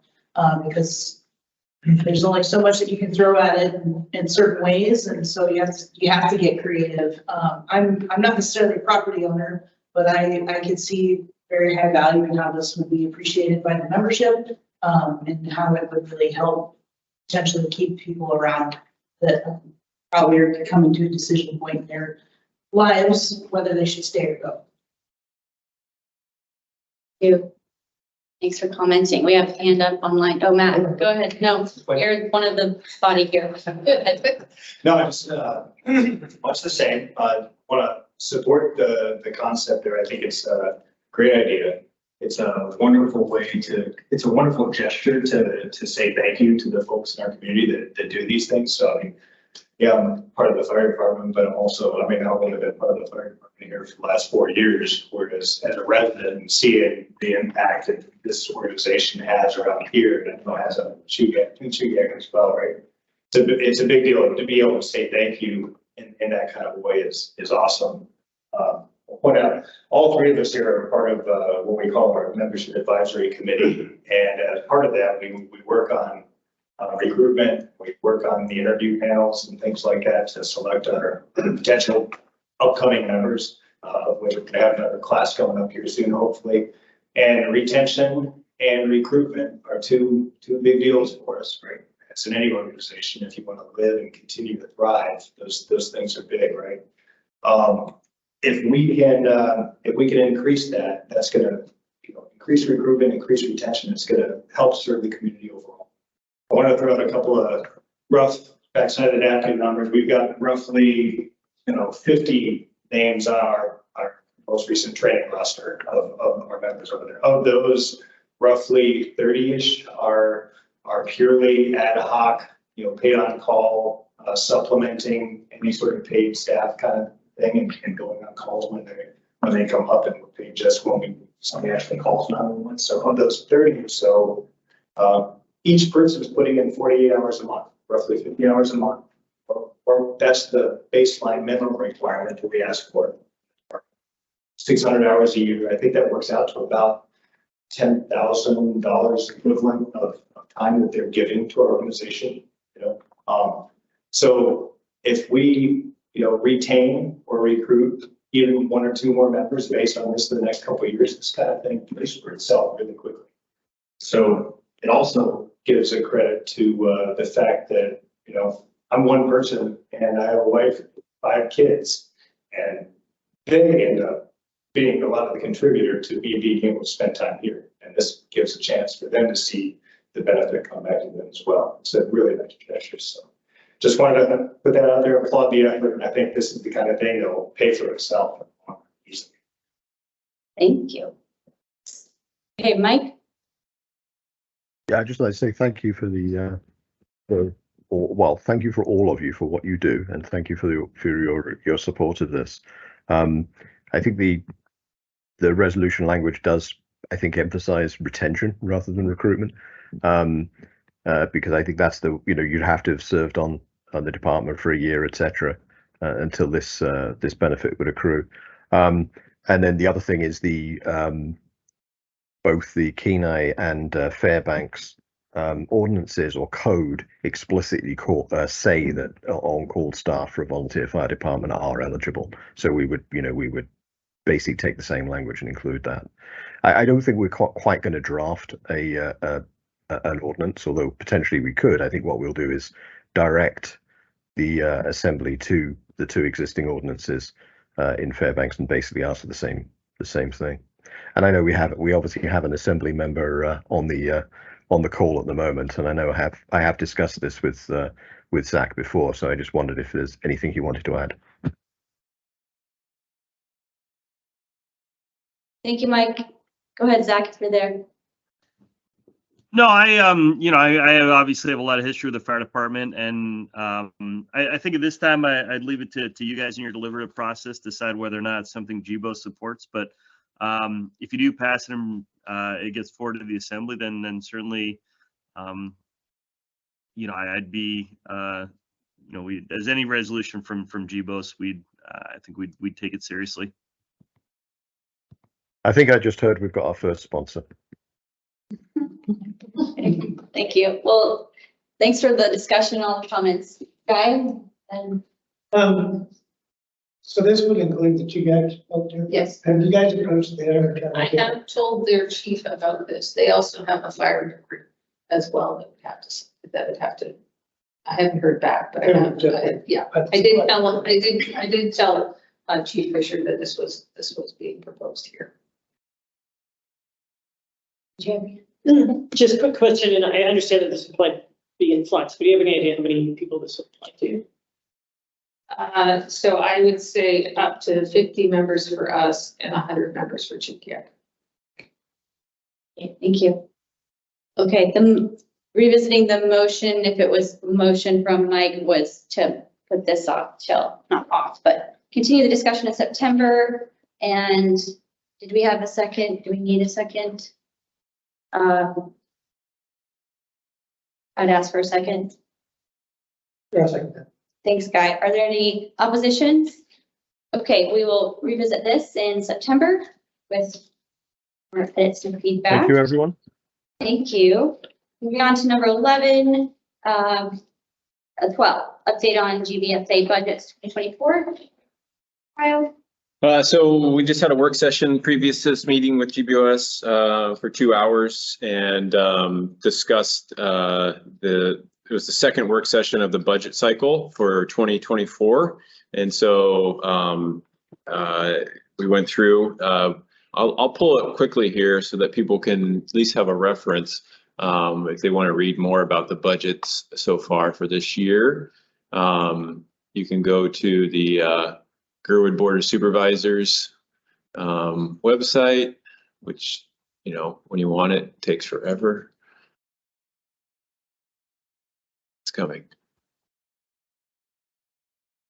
And you can scroll down and you can see here the most recent agenda and an agenda packet, which then gets into the details of the budget for this year. So we went through it and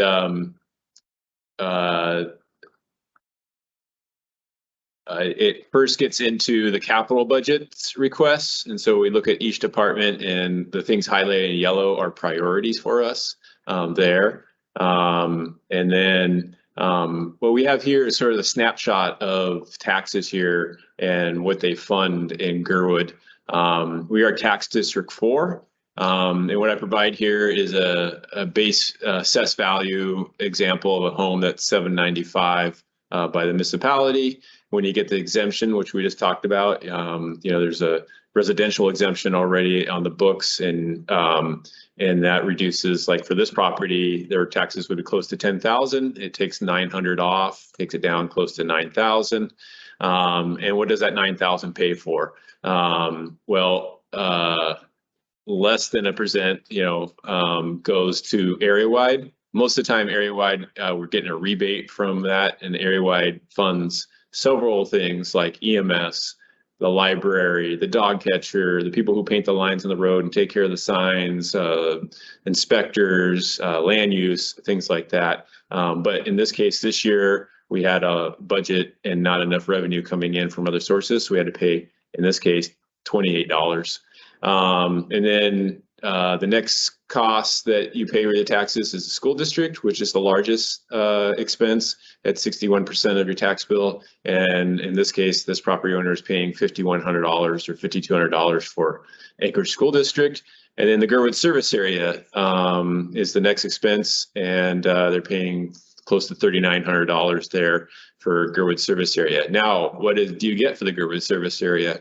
You get street maintenance, you get fire, you get police, and you get parks and rec. And then when you break it down there, you can see annually they're paying $1,300 for street maintenance. I'll be honest, $1,300 is like a long day of a grader running. $1,600 for fire. That's probably like half the fuel bill for the month for fire department. Police, just close to $800 a year that this $700,000 house pays.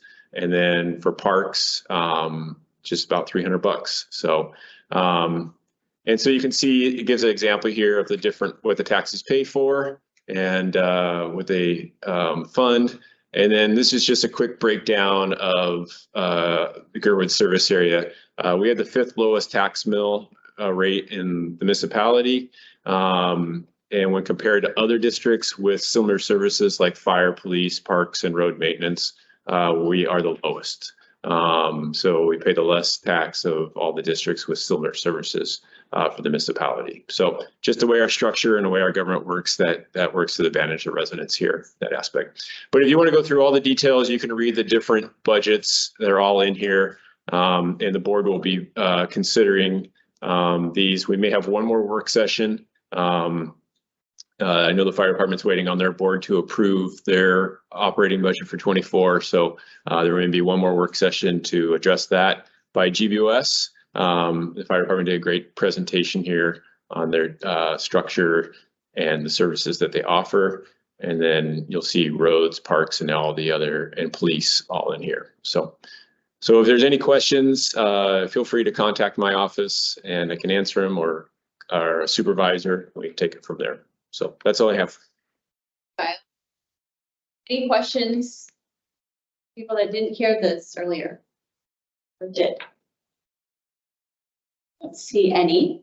So thank you. We'll go to that in September as well. The next on the agenda is review of remaining Wilton Hills questions. Land use. I can read the next bullet point. I don't have anything to add to this time. Okay. Just I think it was just stating that we received all of the information that had been requested at that time from HLB. I realized that there's sort of a new component to this that I didn't know about at the time that we were drafting this agenda. I'm not sure. My intent was that this would kind of be closing this particular chapter and allowing the Housing and Economic Committee to move forward and separately, and for the area plan group through Imagine Girdwood to be able to run forward with their recommendation for updating of plans, which came up through all of that process. I don't know at this point if there's a different item that GBOS will want to put on their agenda in the future. I think maybe that's something for the co-chairs to determine before setting the next GBOS agenda. Kyle, were you going to say something? No, I see what Margaret just put. We just wanted to tell you that we've received this information that you've received back, and I think it's on the website, and so we're going to remove this from the agenda until we hear something different. Okay, thank you. Sounds good.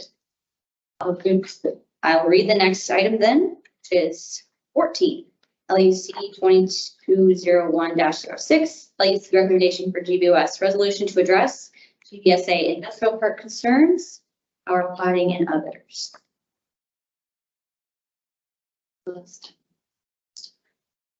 The one thing I can provide for update on this is that I've heard now several times from HLB that this was going to be a priority item once the 5-year work plan was approved, which sounds like the 5-year work plan was approved. So, and we did receive an email right before the meeting that Emma and Tiffany Briggs, the director of HLB, were unable to attend tonight. So they are paying attention to that, but we probably will follow up with them to see what their timeline and plan is now that they are past the work plan for this year.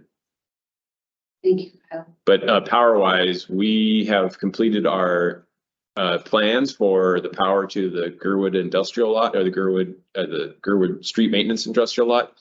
And we're waiting on Chugash to give us their plans as to where they're going to bring the transformer in. So we're hoping to hear something in the next couple of weeks from them. So we're still trying to move forward with that. I'm being realistic in the sense that I don't think the construction will happen now until spring. So we will continue to operate out of our current temporary power location for the equipment for the winter. So next spring, we hope to get that project complete. Thank you. Do you have any to add?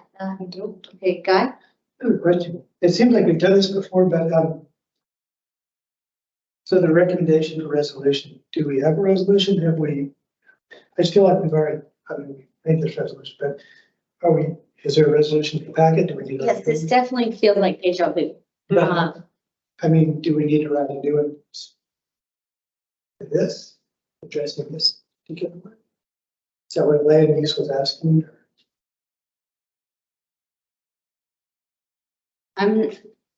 My understanding right now is that at that point, maybe land use thought it was necessary, but maybe right now it's not necessary. It seems like we're getting good feedback from HLB. I appreciate that. So, we have been heard in other ways that from the other meetings with HLB. And we're going to reiterate our 2018 resolution, and that's what we were talking about for months. Right. And it's still very important, but there's small moves happening. So maybe, I don't need to repeat, this happened at land use last month. Right, so there right. Well, so I think maybe there was kind of a communication break or something, but given at the last meeting that we had with the community, I felt like we were given assurances, as Kyle mentioned, that these is a priority. So it seems a little bit like poking the bear, or not giving them the benefit of the doubt to do what they say they're going to do. That work plan just now got approved the last Tuesday, so let's give them a moment and a breath in order to start working on this report before we're like, oh, hey, here's here's our resolution again. It just seems so. I would say that we should table this for a while and give them a moment. But that would be my recommendation.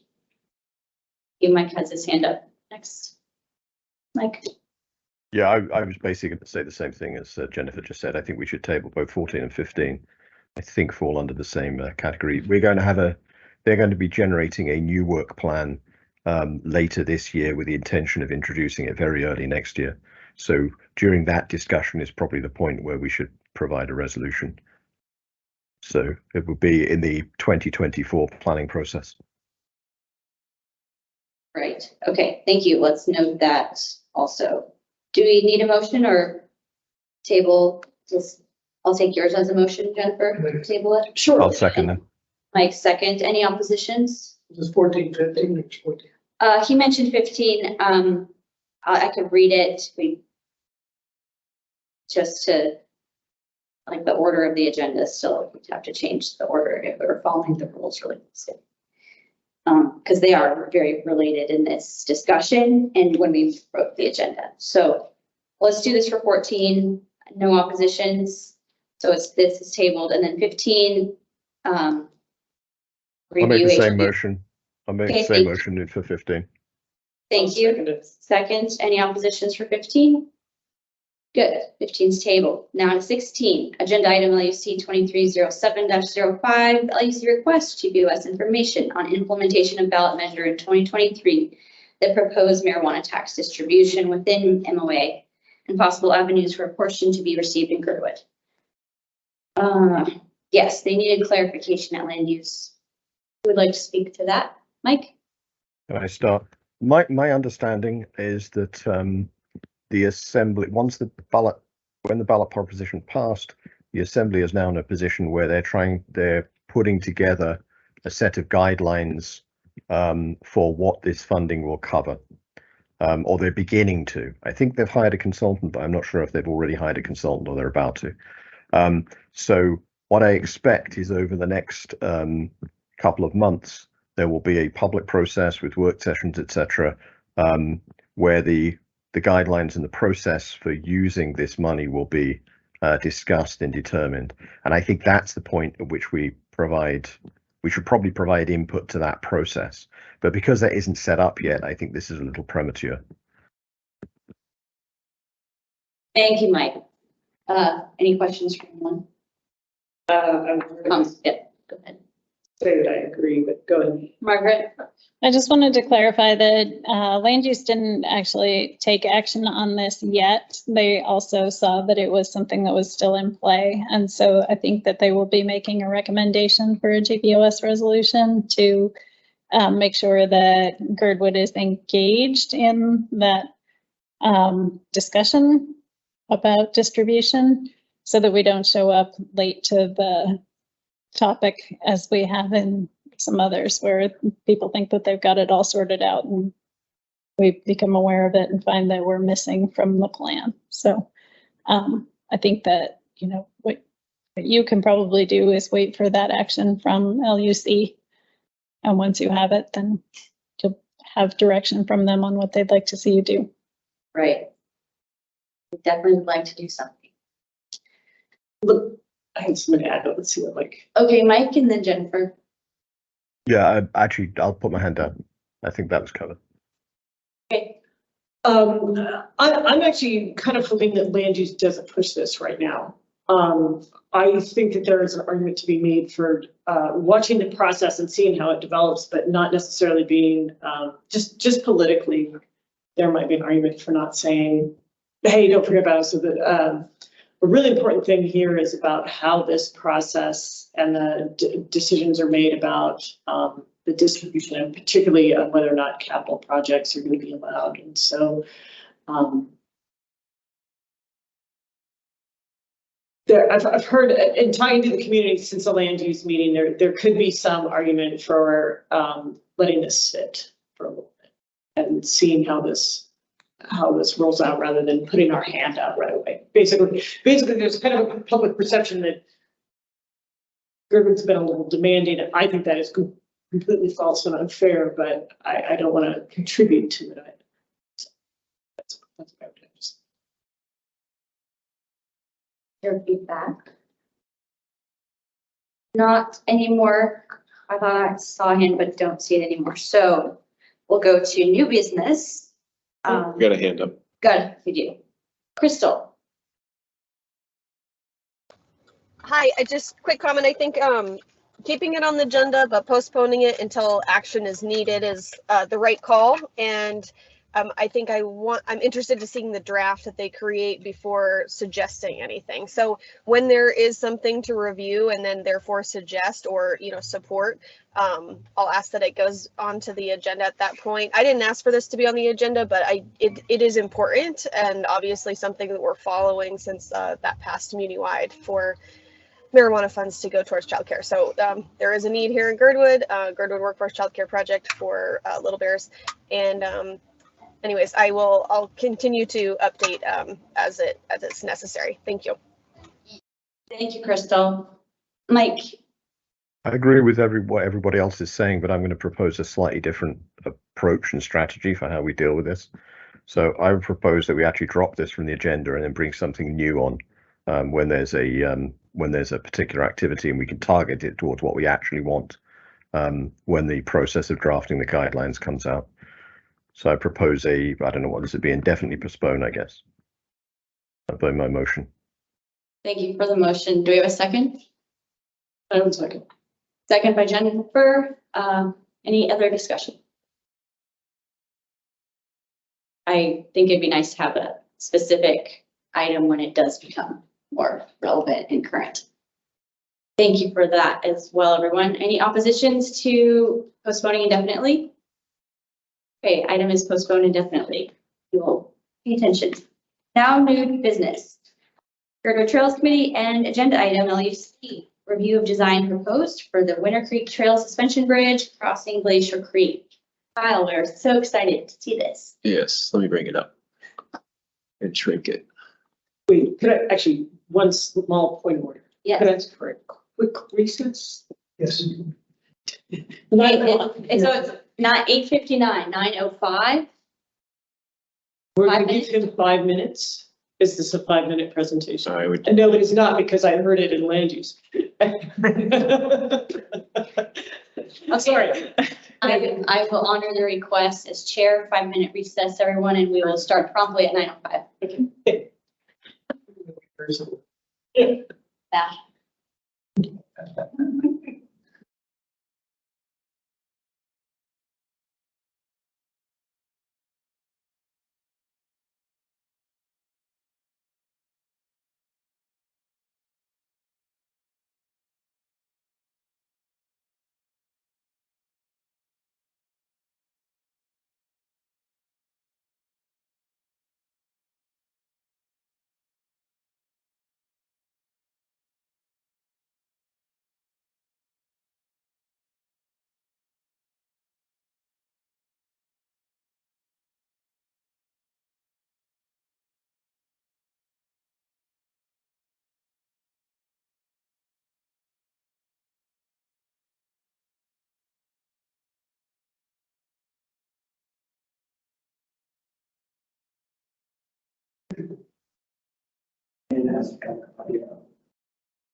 Hey, Kyle, are we muted or? Well, you guys are live. That's what's up.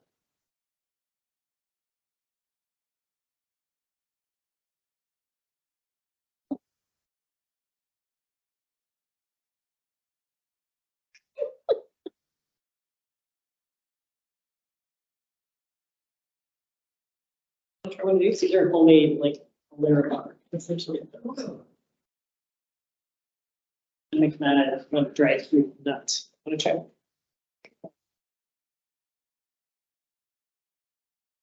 Tastier. Oh, thank you.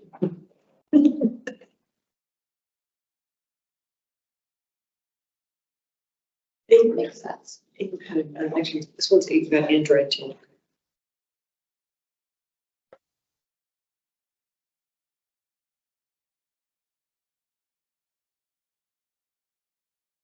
It's 3 minutes.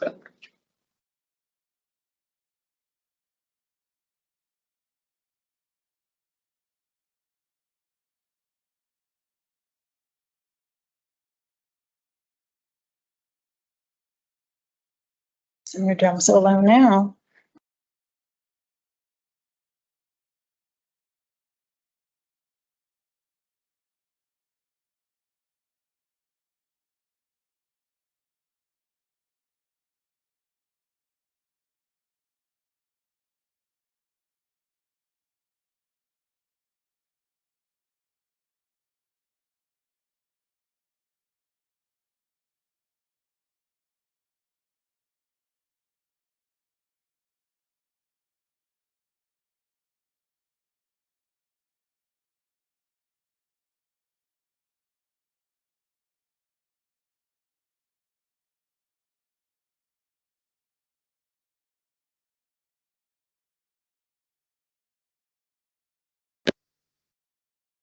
Five. If you're ready. Yeah, let me just share a page here.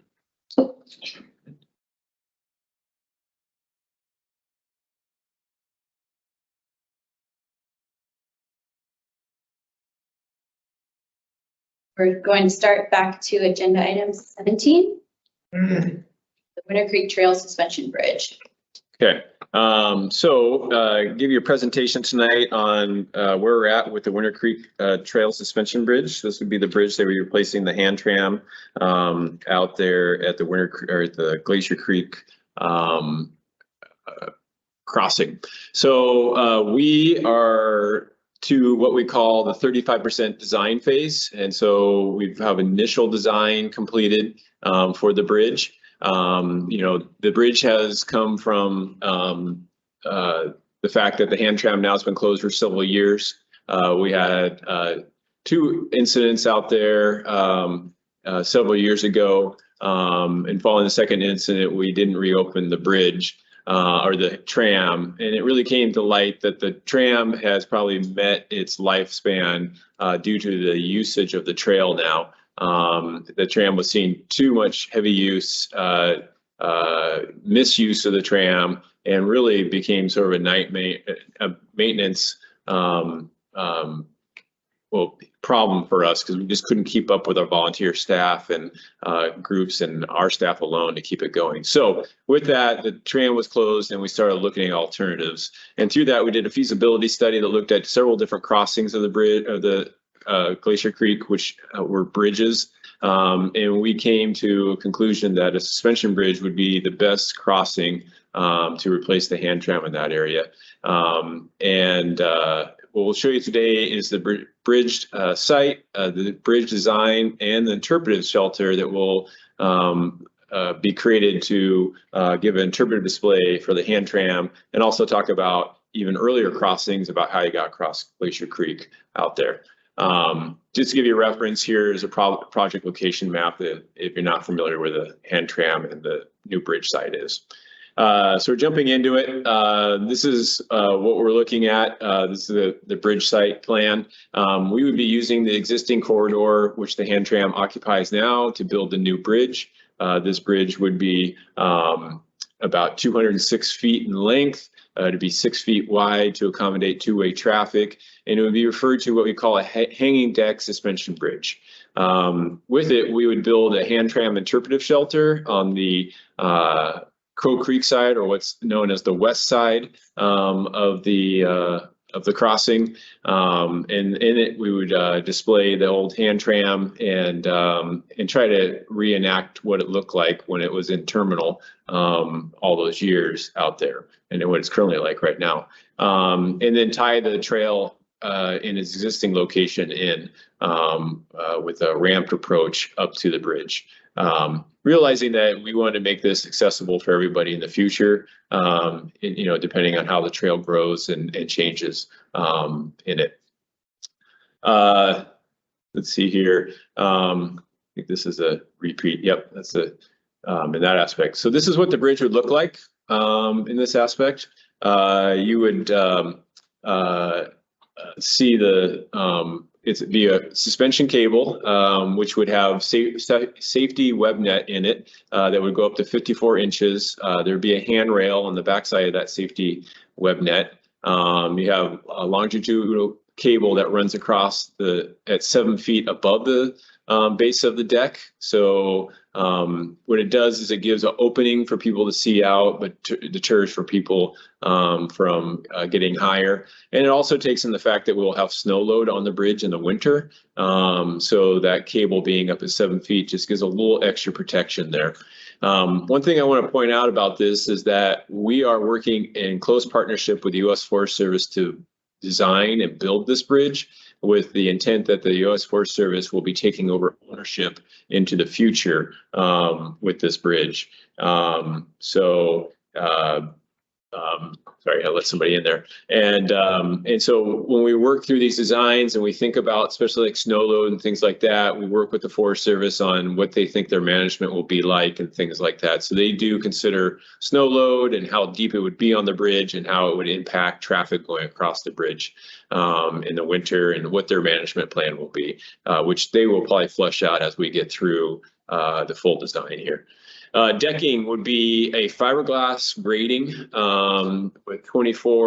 a 24-inch dog strip on it. One thing we've learned from bridges like this being built in Europe is that dogs have a hard time walking across the grating, but adding in that dog strip gives them more comfortability to cross it and get back and forth. So that's something we picked up there. And then we would use steel towers and cable. There'd be really no wood at all in this construction, just because we want the most durable and long life structure possible out there.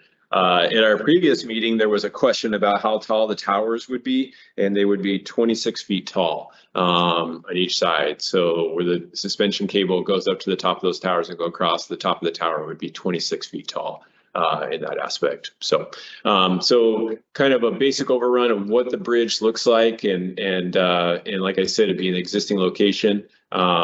We have some crude drawings in there, but that gives you represents where the terminals are on both the east side and the west side. So the Alyeska side and the Crow Creek Road side for the hand tram right now. And so as you can see on the Alyeska Hotel side, those towers would be back further from the existing front of the hand tram.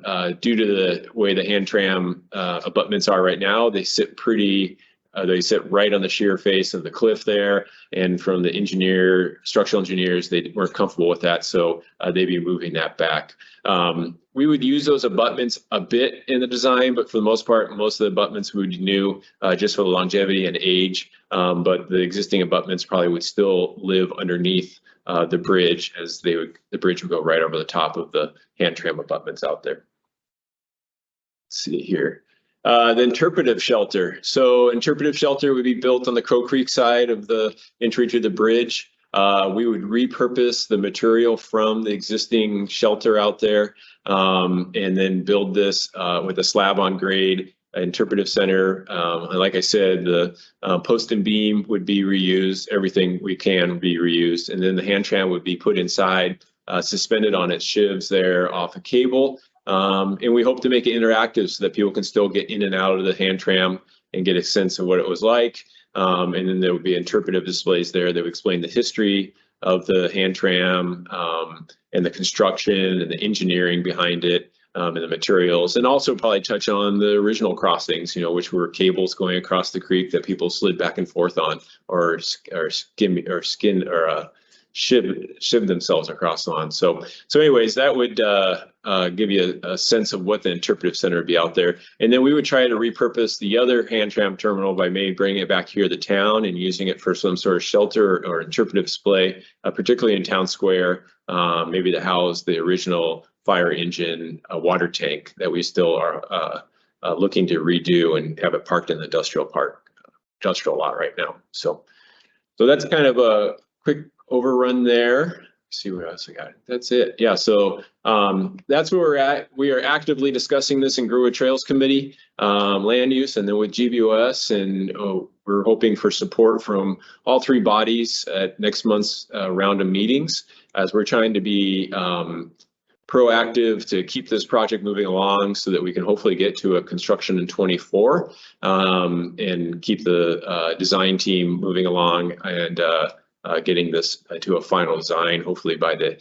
end of the year, if not by early next year, and out to bid for construction. The earlier we can get out to bid to construction, the easier it is them to procure all the items they would need for a suspension bridge. So open up the questions. Thank you, Kyle. I have one that maybe I missed, the ramp approach. In that boat, it's probably one slide up or two. Would it be a different material than the decking? Only the decking? If we have any sort of ramp outside of the actual structure of itself, we would most likely use the decking that's similar to what's on the bridge. Now, there is still room for debate here with the design team about how much ramp and decking do we need to do, because the more ramp and decking that we add to it, the more expensive the project gets. So we're trying to do this fine balance of like, how do we build something, but we don't over engineer it, we engineer it right so that we can afford it at the same time. So if anything, those areas, I think that's really where the Forest Service is going to have really input, like, you know, we can work with this. If you can land it at this angle and still get these approaches, we can avoid putting too much decking out there. Thank you. I'm to follow up with that, also thinking of the snow season and how it would be approached, not up to or what's slow. Guy, do you have one? No. Okay. Any other questions? Brian. Yeah, Kyle, I'm going to suggest that instead of ramp approach on each end, it's maybe 3 steps up to it, 3 stairs up to it. We're going to want to discourage bikes being ridden across it. Given the way that the topography is right now, coming down onto it, you're basically going to be coming down carrying speed. And riding up onto the bridge, I think it'll be easier to get people to stay off their bikes if they dismount their bike before they get on the bridge. And we're agreeing with that. But at the same time, we're very realistic that there are vehicles, non-motorized, pedalized, even electric vehicles becoming available to make ADA access much more suitable on these trails now. Yeah. With 3-wheel bikes and fat tire bikes and things like that. So the Forest Service is very in tune with that. And so I think they're very conscious about it. We've talked about maybe there's ways to, you know, reduce people's speed as they come in. The Forest Service has already just said that, you know, if anything, signage will be pertinent at the crossing to encourage people to walk their bike across. In that aspect. So, but I'll take that back to the design team and see what they can figure that out. So. I mean, I'll certainly try and ride up the stairs, but I don't really, no matter what we put out there. Yep. Guy. I guess I do have a question. This will be open all year long. Correct. They're going to clear the snow off of it? Forest Service will make a determination how they manage it. They have bridges all throughout their inventory that they do no management on and people cross. It wouldn't take much snow to get the snow level top. That's right. Yeah, I mean, you would still have that 7-foot cable there, you know, in that aspect. So, you know, one thing we are designing is for weight load is for snow dog to go through and groom it, you know, but Forest Service said they would make a determination through their program if they need to go out and shovel it off. You know, one thing that we see a lot here is when those Chinook storms, those warm Chinooks come through, the bridges really all of a sudden thaw out, you know, particularly the bridge right here at Glacier Creek. You get a warm cycle that comes through and that bridge loses the snowpack pretty quick. So those factors will all be considered as what their management program will be. Thanks. Any other questions, comments? Okay, thanks, Kyle. Forward to the next one. Moving to number 18, request for GBOS resolution supporting no parking signs to be placed on one side of Donner Road for AMC 9.30.080A, parking on narrow streets. I'll address this. We've received complaints from the residents off Donner on the airport side of Alyeska Highway that the approach to Donner to Davos has become really tight with the overflow traffic from the brewery, which really sort of drove it home this weekend when there's a sign, which is probably out there right now, that says no trailer or RV parking, and then there's an arrow pointing them to go across the street. And so what we're looking to do is go through our normal approach where we have GBOS write a resolution, and then we send that to the traffic engineer, and then they put it in their schedule. If they approve it, they put in their schedule. Exactly what we've done with Garmisch, and then we just most recently had the new signs posted at the end of Timberline for Virgin Creek trailhead there. So what we're looking for is no parking signs on one side of the street there, and hopefully we can do it in a way that doesn't really affect our snow storage, because that's another issue we have when working with all these signs. So that's what we're looking to do and move forward on. So we'll be seeking support for that next month. Thank you, Kyle. And they would be on one side of Donner Road. We could determine the number of signs later, or just. Traffic engineer would determine what signs they're going to put out, how many. But we'd ask for one side, most likely the side that you come pulling. Thank you. Anything else on this one? Okay, we'll go to number 19, the Little Bears grant request as an agenda item. And obviously this was added a little bit ago to change the order of the day. Is there anything else to add, Mike or Crystal, since you're on? Yeah, since I asked for it, I'll just introduce it. So I'll ask Crystal a question. So can you say a little bit about the about what Rasmussen is asking for and what they're actually proposed, what you're going to ask for them to fund? So this would be, thank you everybody, this would be for capital improvement project, and this would be to go towards contributing the cost of the building. As many people already are aware, we have raised 1.6 million in ARPA, an additional 550,000 from the state of Alaska, and now this new 350,000 would be coming from Rasmussen if we're successful. The process was submitting a letter of inquiry by July 15th, which we did. And then we waited to hear feedback, and then we got this response that they're interested to seeing the full proposal. So very exciting potential for us, and are putting together a full plan. But this plan, or our September 15th deadline, comes prior to your next GBOS meeting. So that is why I brought it up tonight. Okay, thank you. Thank you. Anything else on this? All right. Sorry, one quick thing. I don't think we have any, I might be wrong, but I'm not sure we have any proper meetings. We have work sessions potentially between now and the 15th. I don't think we have any meetings scheduled though. Is that correct? I think so. That's correct. Yeah. So if we as a body think this is valuable, I wonder if we should consider a special meeting just for this one item between now and the 15th. Because unless it's okay if the question for Crystal, is it okay if there's a letter arriving a couple of days after that deadline? I am not totally sure, and I guess I could ask and follow up about that if Yeah, if you could do that and just mention that we have a meeting scheduled on the following Monday. Sure. Yeah. I will find out a little bit more information and report back about Thank that. you. Maybe there'll be no need. Thank you for asking and clarifying. Please have that work out.